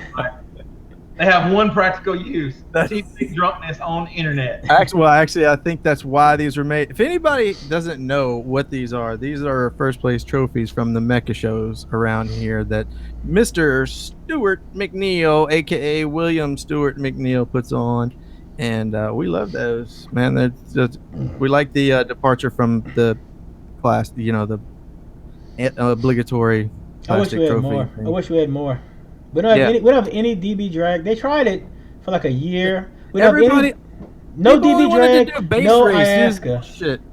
And then they said they couldn't do it at the same show, which was weird. Yeah, because it's like two separate organizations, which is so dumb. But I'll tell you, Matt keeps saying he will come and do Ayaska up here. We got to get him up here. Yeah, we'll do ISPLL and Ayaska. I'm taking out Bo, middleweight, calling it 2019. Oh. Yeah, I'm going after Jared Gibson. Screw that guy, man. He's been loud and low for too long. I got that. I got to give me some Incriminator stuff. Give me some Incriminator amps and some Mega Roll surround sundowns, and then Scotty comes on. I'll get him some excess power batteries. And we'll be all set. Oh wait, I gotta get B2 in there somewhere. Oh, I gotta get all the B2 SQ stuff because. What about Sundown, dude? We gotta get Sundown. We gotta get Sundown stuff.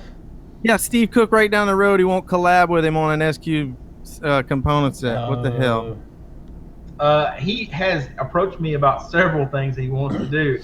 The only problem with that is when you have overactive crazy mind as well, we can't focus enough to get something made because he wants to do 50 things at once. So it's like whatever the hot thing is this week is what he wants. The next week he wants something else. His latest adventure to me is he wants a high power shallow mount 10. Stop with the shallow mounts. It's enough. Yeah, that's enough already. The latest paper that I've talked about lately. So I was like, okay. They got cool. SPL burp shallow mount. Let's make it. I've heard the best of the shallow mounts that they have to offer out there, and they're all terrible. Sorry for people that run shallow mounts. I mean, if you just need a little bump in your ride, or you're just trying to reinforce your low end, okay, fine. But I'm a bass head. Sorry. You're not a bass. I like to wang out with my wang out, and shallow mounts ain't getting it done. Prove me wrong, Nick. I mean, we might could try if Cook can stay with me for more than 37 seconds. Yeah. We'll just buy him a notebook and tell him when he has these harebrained ideas, write them down, and then he can, you can go over them one at a time, drink by drink. I mean, maybe. So y'all gonna bring up the controversy, or what's going on? Let's just throw it out there. Which one? You two. We gotta talk. Why do y'all hate each other? Somebody said something about the dream contest from way back in the day. True. Yeah, we gotta touch on Army Kyle. We gotta touch on Army Kyle before all of our local SSO guys beat us to death. So can y'all tell me what the problem is? Because I still don't know what that's like 5 or 6, 7 years ago and all that. So the guy, you remember the contest? It was some kind of different rounds of voting. And a local guy here, I think he's from like Mississippi or something. Okay. He he joined up with a lot of our local guys, and we just voted him up, and he actually won. Yep. Yeah. So I don't know. I don't remember that. You remember the contest? It was a dollar amount. You got to pick whatever you wanted for in this amount of. So let me give Go ahead. Let me give a little bit of backstory to this conversation. So, so we thought, it'd be cool to have somebody have like a really awesome system because people do plays, but it's always entry stuff or whatever. So I called Scotty up at the time, and I'm like, man, why don't we just do something stupid? I was like, and we'll make it fun. Like, the idea was, so you would submit a video, put it on YouTube, set up a video of you doing something with your car, some kind of cool video that was car related, and then we would have like a panel of people, like an enormous panel of people that would pick, I think it was 32 videos, the 32 best videos. We had picked out like 3 or 4 random people that would sort them as to what they thought were the best. And then it may have been 16. It was something like that. Anyway, I think it was 32. But then we would take and then we would bracketize them, and then we would let Facebook vote every week on a bracket until it was done. And everybody at the time thought it was great because somebody would legitimately win a real system. That'd be lots of cool content. It would be something totally different, totally unique. And it'd be neat because you could see, like in football and basketball and like college football is about to start up. So you like to see that the rankings and it happens. So I thought it would be cool to get kind of the community involved and be able to promote our product and everything else. And I think we had McMahon involved as well with an alternator. It was huge. It was huge. The only downfall of this whole problem was we didn't know you could like buy volts and all that. So it caused a lot of controversy. But ultimately, Kyle did win the contest. And we didn't want to pigeonhole somebody in and say, you're going to get death penalties or you're going to get this, because I don't know what kind of car they have. I don't know what they're doing. So we just put a dollar amount, like $3,000 in subwoofers or whatever the number was. You get so much per category for what you wanted. So, so Kyle, back in the day, I pretty much told him, the stuff's yours. You have the dollar amount, whatever you want. Don't think you have to take it tomorrow. So, I mean, just whenever you get like, store credit. It's basically store credit. Yeah. So, I mean, that's pretty much how we worked it all out. And so he talked about getting some stuff and I think a flat line because he had 2 cars and all that was good or whatever. And I think, maybe this drug out for like 6 months or something because it was a while. We were passing emails back and forth. He would say, what about this and what about this? And I think eventually I think he wound up getting like 415s or 418s or something like that. So we shipped him all the stuff, and and he got all the excess power stuff or whatever, because all that stuff was cut and dry. He needed X amount of batteries for whatever. But but I think the whole thing took maybe a year and a half, because in the middle of him making his decision on what product he wanted, I think he wrecked his car or something, and then he wanted to go another way or another route or something. And then, so this drug on for a little while longer. And then in the middle of all that, we dropped the split force amp.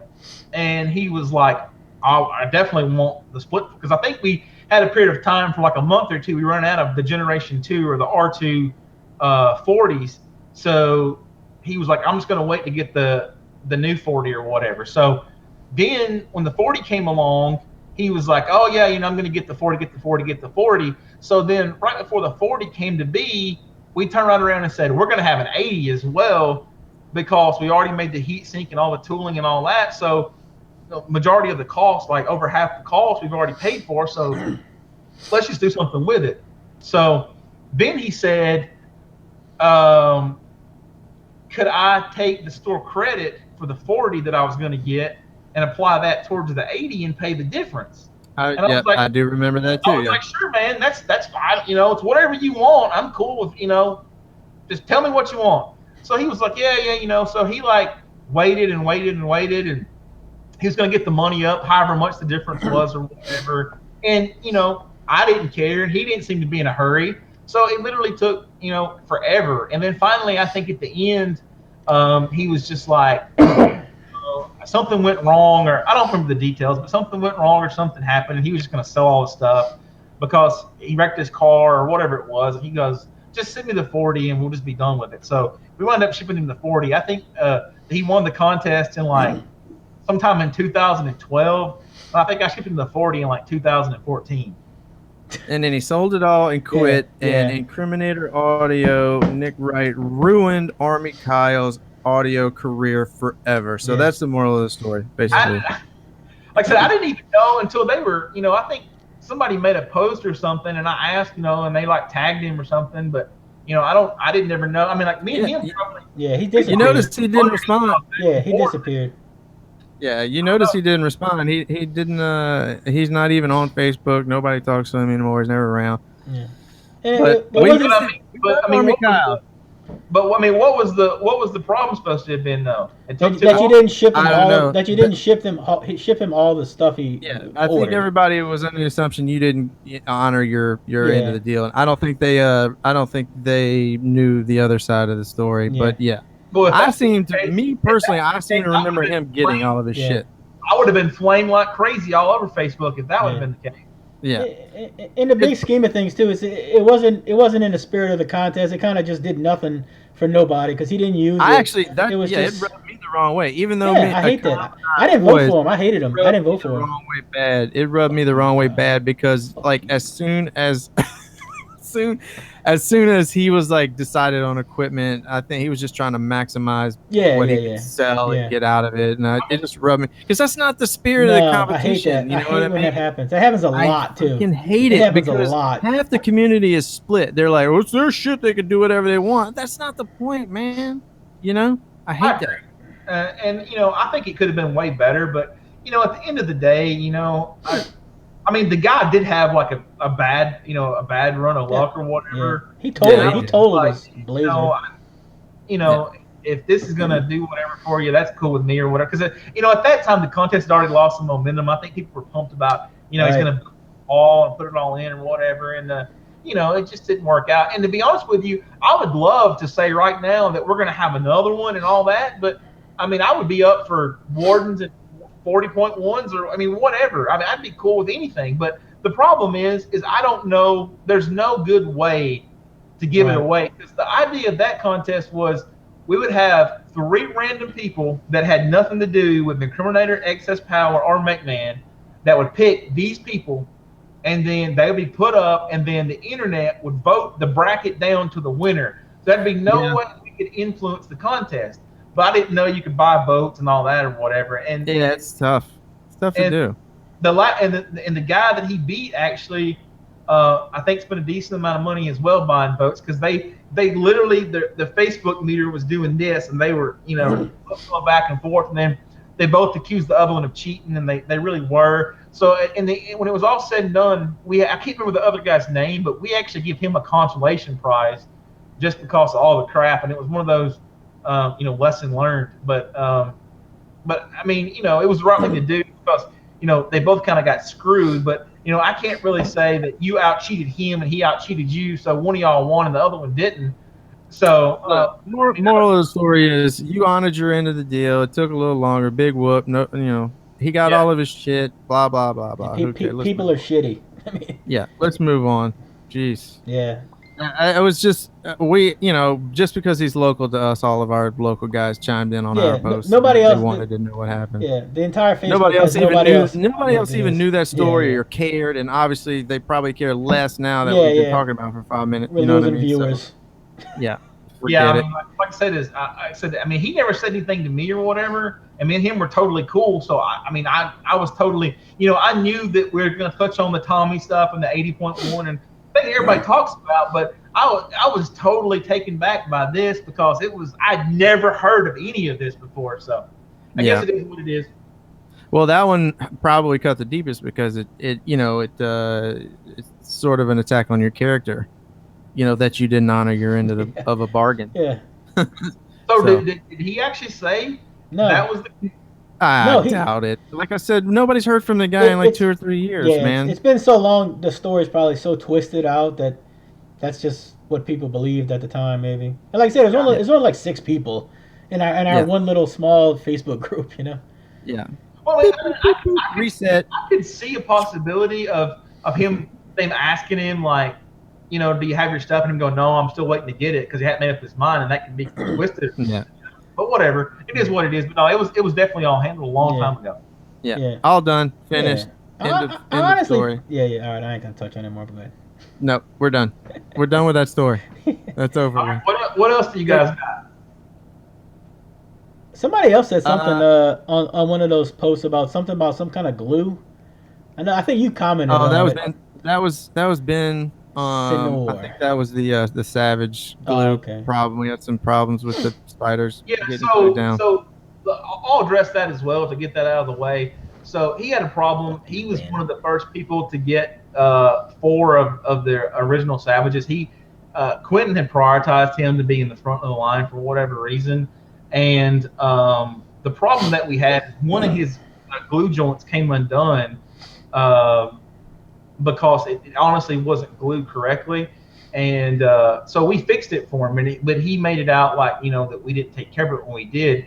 And there was actually the reason. And what happened was, so a lot of companies make spiders and they stack perfectly together so they're easy to build. We don't make our spiders that way. Our spiders are put in a press to be pressed together. If you know how plywood's made, as a good example, they turn the layers different directions to make them last longer. So we kind of have that same kind of concept with the way our spiders stack. So the spider that we were using was designed to be used for, I think it was a maximum of 4. And the application, the way he wanted to use them, I think called for like 5 or 6. So when they got put in the press, instead of the glue flange being straight, it rolled the edge up. So we didn't know that. So when the first like 4 or 5 we built and shipped out, the edge was rolled up on them. So we only got maybe like a third to a half of the glue landing actually touched the TI basket. And we didn't know that. So as soon as we discovered it, after we done shipped out his 4 or whatever, we went back and then we added more glue and filled in the gap. So it was never a problem anywhere else. It's just that it's spider wasn't designed for that. So very first run, you're going to have problems. I hate to, I want everything to be perfect every single time, from Jump Street, but yeah, this shit is gonna happen, dude. But as far as I know, he was the only one that had a problem, and he sent it in and we fixed it or whatever, and then he went back and added some extra glue to fill in the gap on the other 3. But it's not a big deal. That whole situation, because of the way the spider stack happened, it's just one of those things that got overlooked because it wasn't supposed to have been designed that way. And then the whole Savage thing took a while to all come together. Oh my God! Yeah, I don't mind to talk about it because Quentin was openly honest with everybody about where it all came from. So it's not a quick thing. But it took a long time because there were several hens in the fire, and I think Quentin suffered a little bit of that overactive mind as well. A little bit. Yeah. We had lots of good conversations.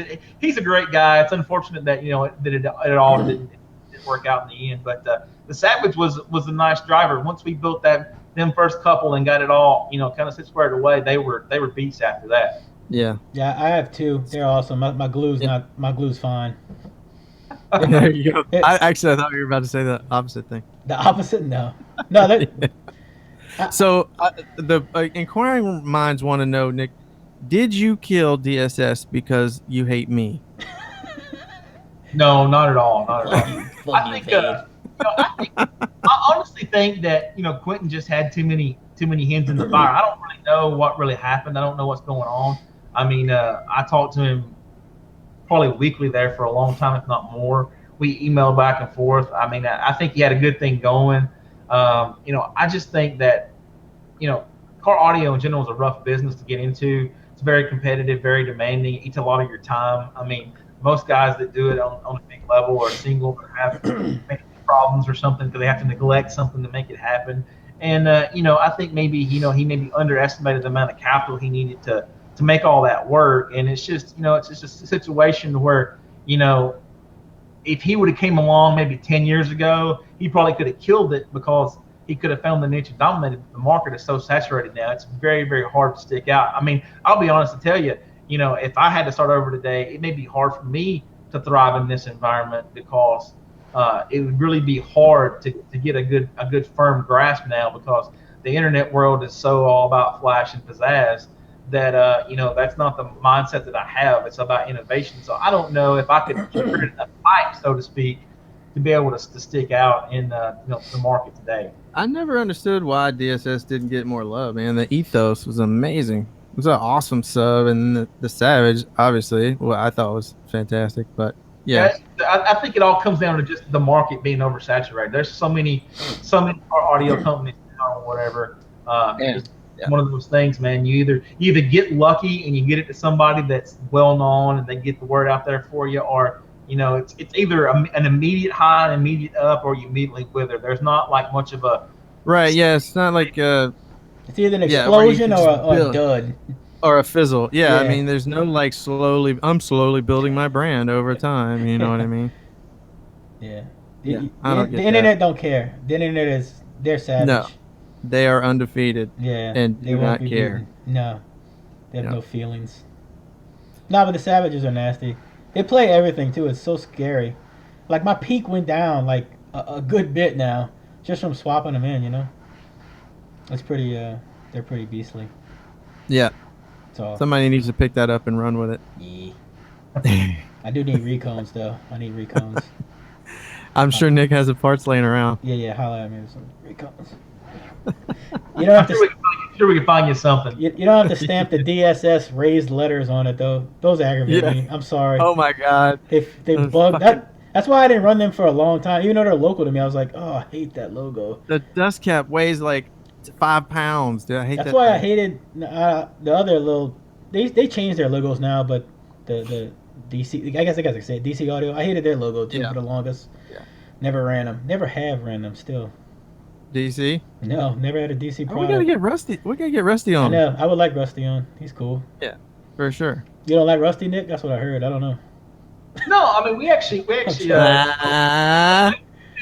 used to talk to Rusty fairly often back in the day when he was first starting up. Kind of help him out, give him some pointers and that type of stuff. But we're kind of segmented now. He's kind of a West Coast guy, and I'm kind of an East Coast guy, and I think he's got caught in the grind when you get caught in, just trying to keep everybody happy and pleased. So I may bump into him at sea, something like that. I think we occasionally have a phone call here and there about something.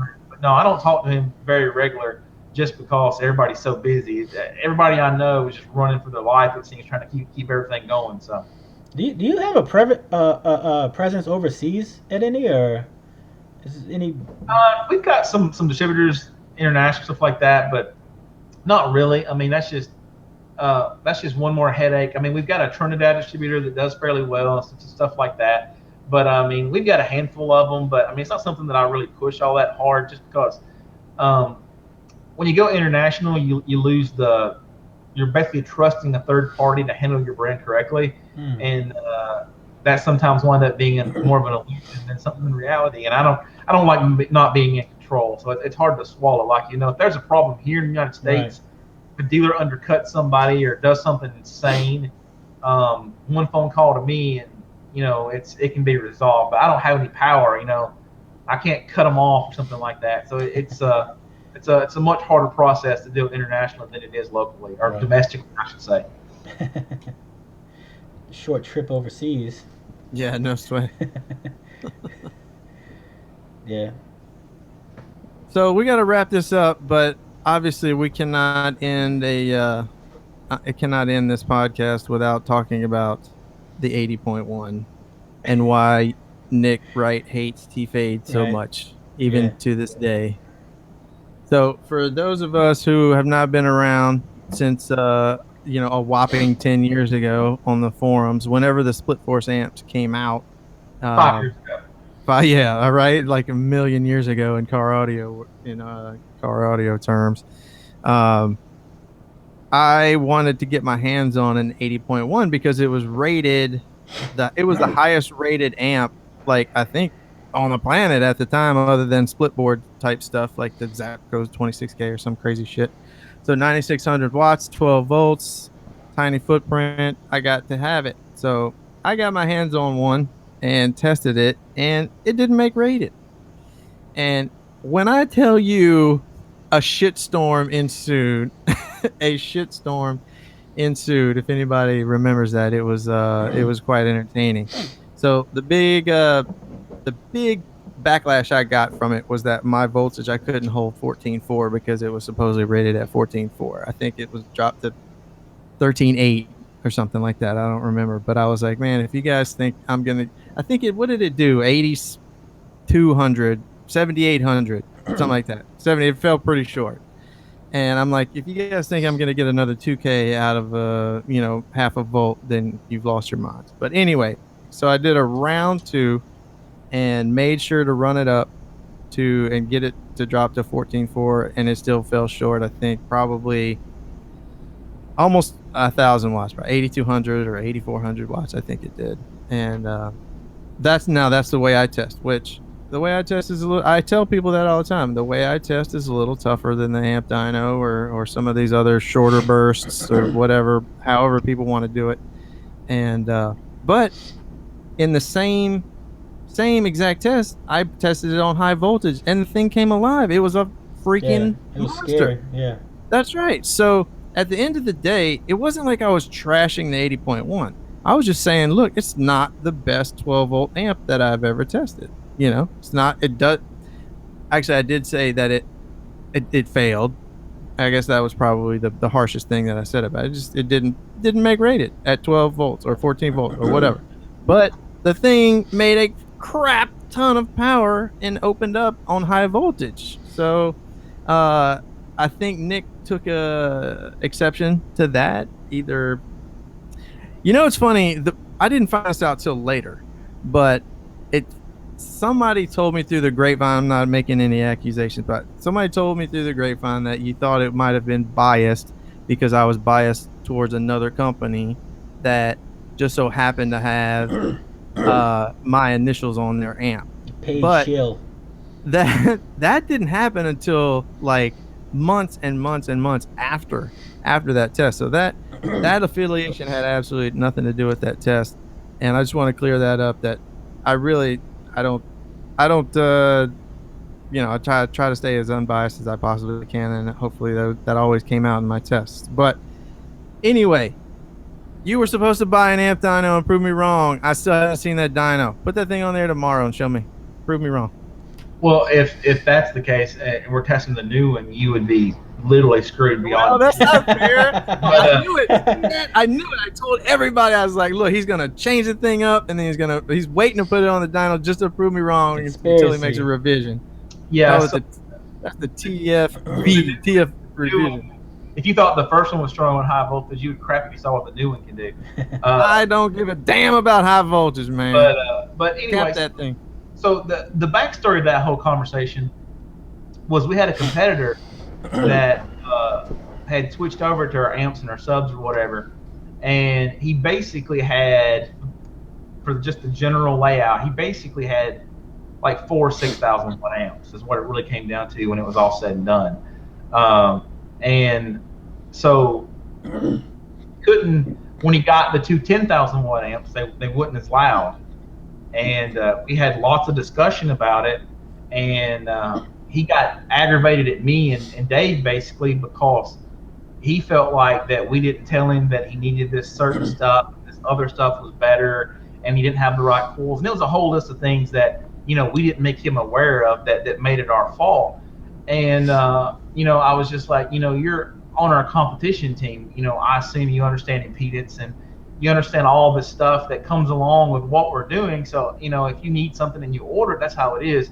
So we had several rounds about all this, and I'm just like, there's no way that these two 10,000s are going to outperform these 4 6,000s, because the 4 6,000s have so much of an advantage because they're all different and they all have more overhead and all this.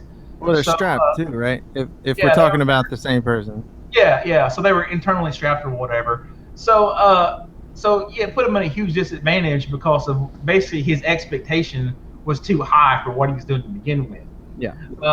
So it made him think that there was something wrong with the amp. I later found out that I don't know if both of them had a problem, but I'm pretty sure the amplifier you tested had something wrong with it. It did. And the reason why I say this is I had several competitors that helped him with that car, and even a couple dealers that can confirm that the car was in their shop and there was a problem with the amplifier, it being making buzzing noise and being installed wrong. And he had a plethora of problems. Like we were at World Finals trying to fix this car all the time. So it was just it was the noisiest. You know how you said amps. If you go into clipping just unloaded, it'll make a racket. Like that Korean buzz. You know what I'm talking about? That thing was like deafening loud, and I didn't know if that was just your board or if that was a that amp thing or that might be what you're talking about. I don't know. Yeah. So I mean, the amplifier from talking to everyone else I talked to after that, the amplifier had a problem with it, and I never got it back, so I never got to see what the problem was. But it was confirmed by like 4 different people that are well known that the amp had a problem. And at the time, I was very hesitant to throw him under the bus because he's supposedly one of my guys. So I'm just like, I don't know how to say that the amp you have is not right. So it put me in a lose-lose situation. So it just turned out to be a bad deal. But the thing that irked me the most about the whole situation is, split force was a brand new thing at that time. I mean, it was a few months old or whatever. So I didn't want the amps to have a bad reputation because of some stupid incident that could have easily been controlled.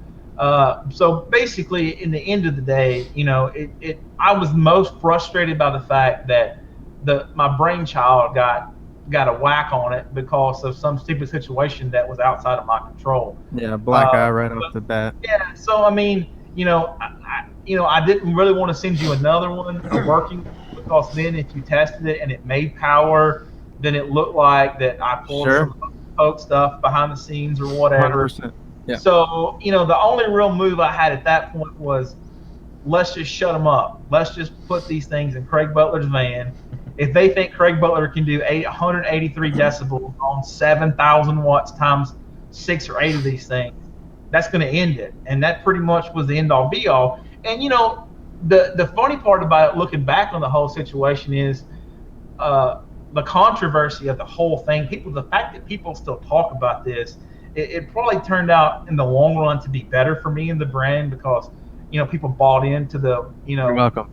Yeah, so I don't 100% know that to be the gospel, but I mean that's kind of the impression that I got.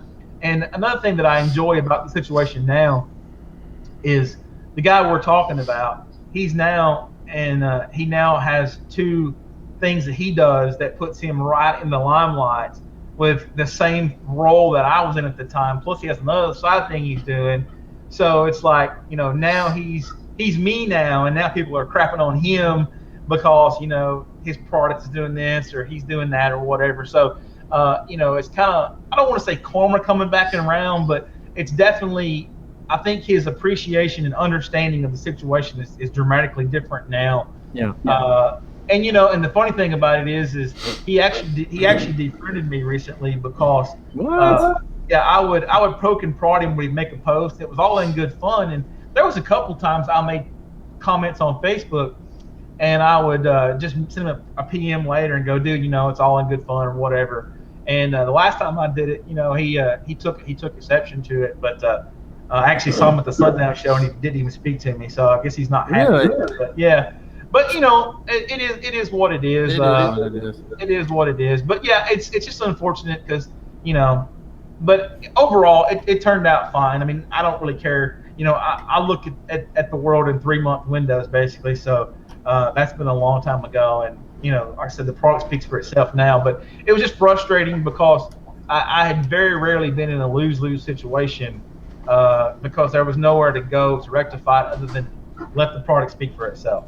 The one thing, another thing that I always tried to get out there, after that was I love Incriminator amps. I always have. Why you bash them then? It was just that it wasn't bash. It wasn't an opinion. It wasn't an opinion. It was an objective test. Negative opinion. The numbers speak for themselves. I didn't sit there and go, even, this thing sucks. It's ugly and stupid and blah. I talked it up and it was just like, just didn't make rain. Sorry. Sorry about it.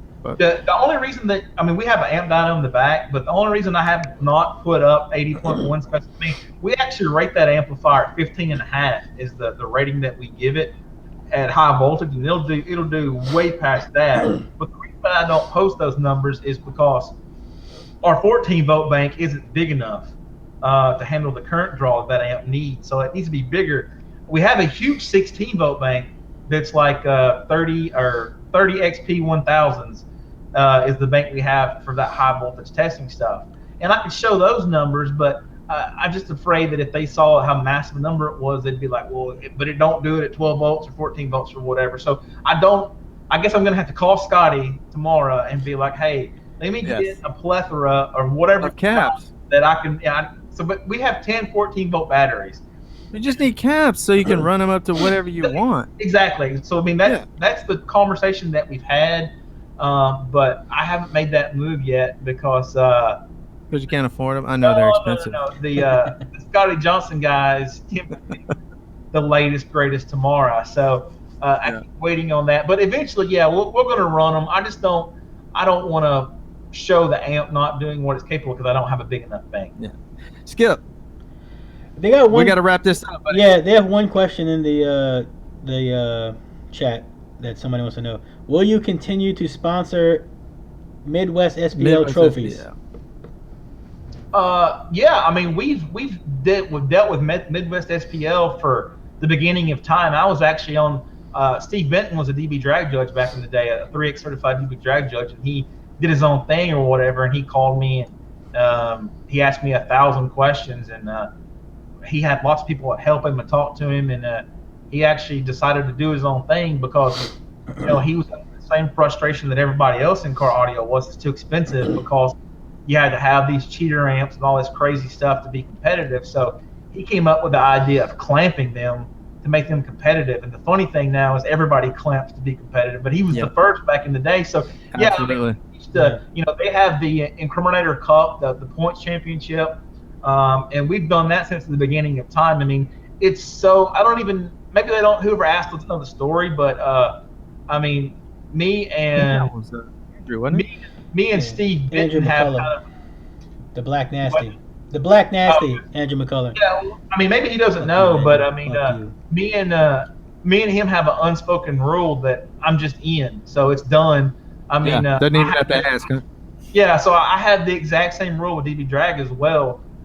We do all the championship rings and all the lanyards for finals every year. They don't even solicit it anymore. I just literally wake up and I get an invoice for this coming year. I just got the recent one a week or so ago. So it's just a done thing. There's no point of talking about it. We're going to take care of it. So awesome. I haven't even talked to Steve yet, but same thing. I'll get a phone call one day and your invoice is on its way. There you go. Incriminator, sponsoring shows and sponsoring trophies and shit. I've only got to go to his show one time because it's always right around SEMA. It's always a scheduling conflict, but I think he tries to dodge everybody else's show by being later, like the end. Like he's more around Halloween-ish, so that kind of causes a conflict with everything else. But he can't really move it up because he doesn't want to step on USAC or Drag or Ask or any of those folks. So he's kind of tell him just to come to Unified. What the hell? Yeah. Well, that's kind of I had. I think he had more cars in his finals than any of the rest. Because it's free. It's free, right? Is it Midwest SPL free? Yes. Skip. Final thoughts.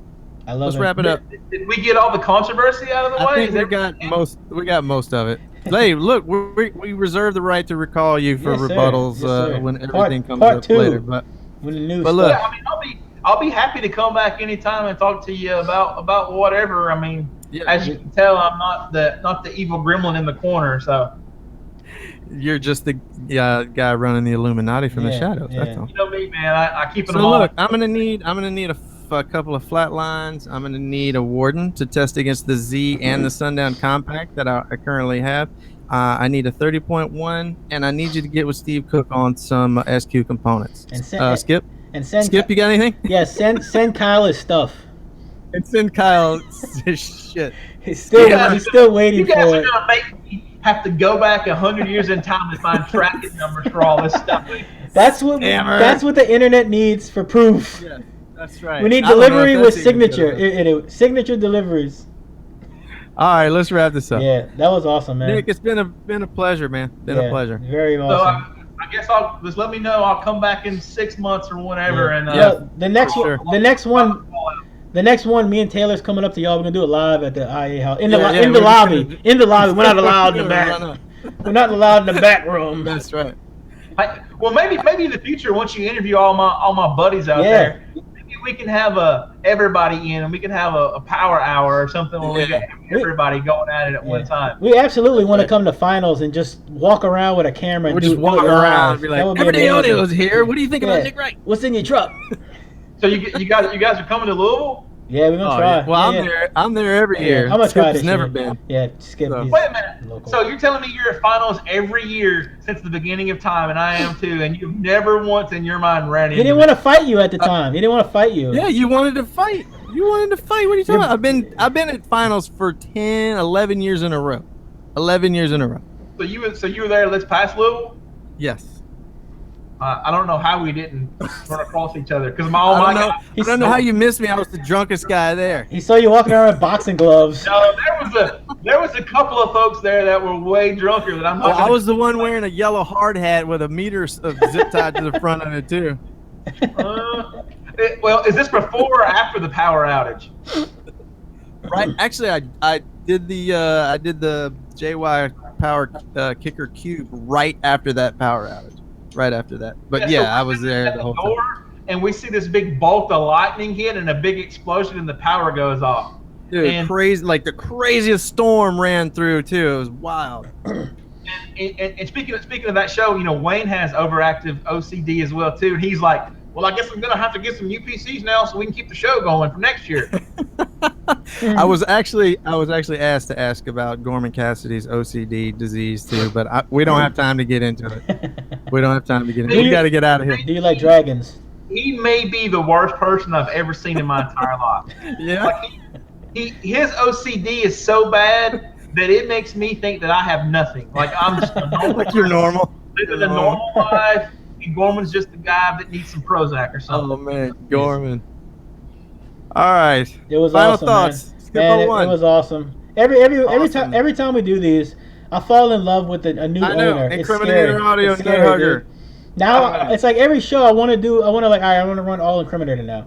No, I'm gonna have Incriminator amps. I'm gonna do Sundown subs, and I'm gonna have B2 front stage amps. Yeah. I'm telling you. Yeah. And excess power battery. Yeah, it's scary, man. But yeah, it was. I'm not running excess power until Scotty comes on though. So put that bug in his ear. Also, Nick, I need you to put a bug in Steve Cook's ear about coming on too. Yeah. And we're gonna get out of here. I said I'll get him on. He'll I don't know what he'll tell you, but I'm sure it'll be entertaining. Yeah, for sure. Awesome show. All right, guys. Yes, sir. As usual. Yeah.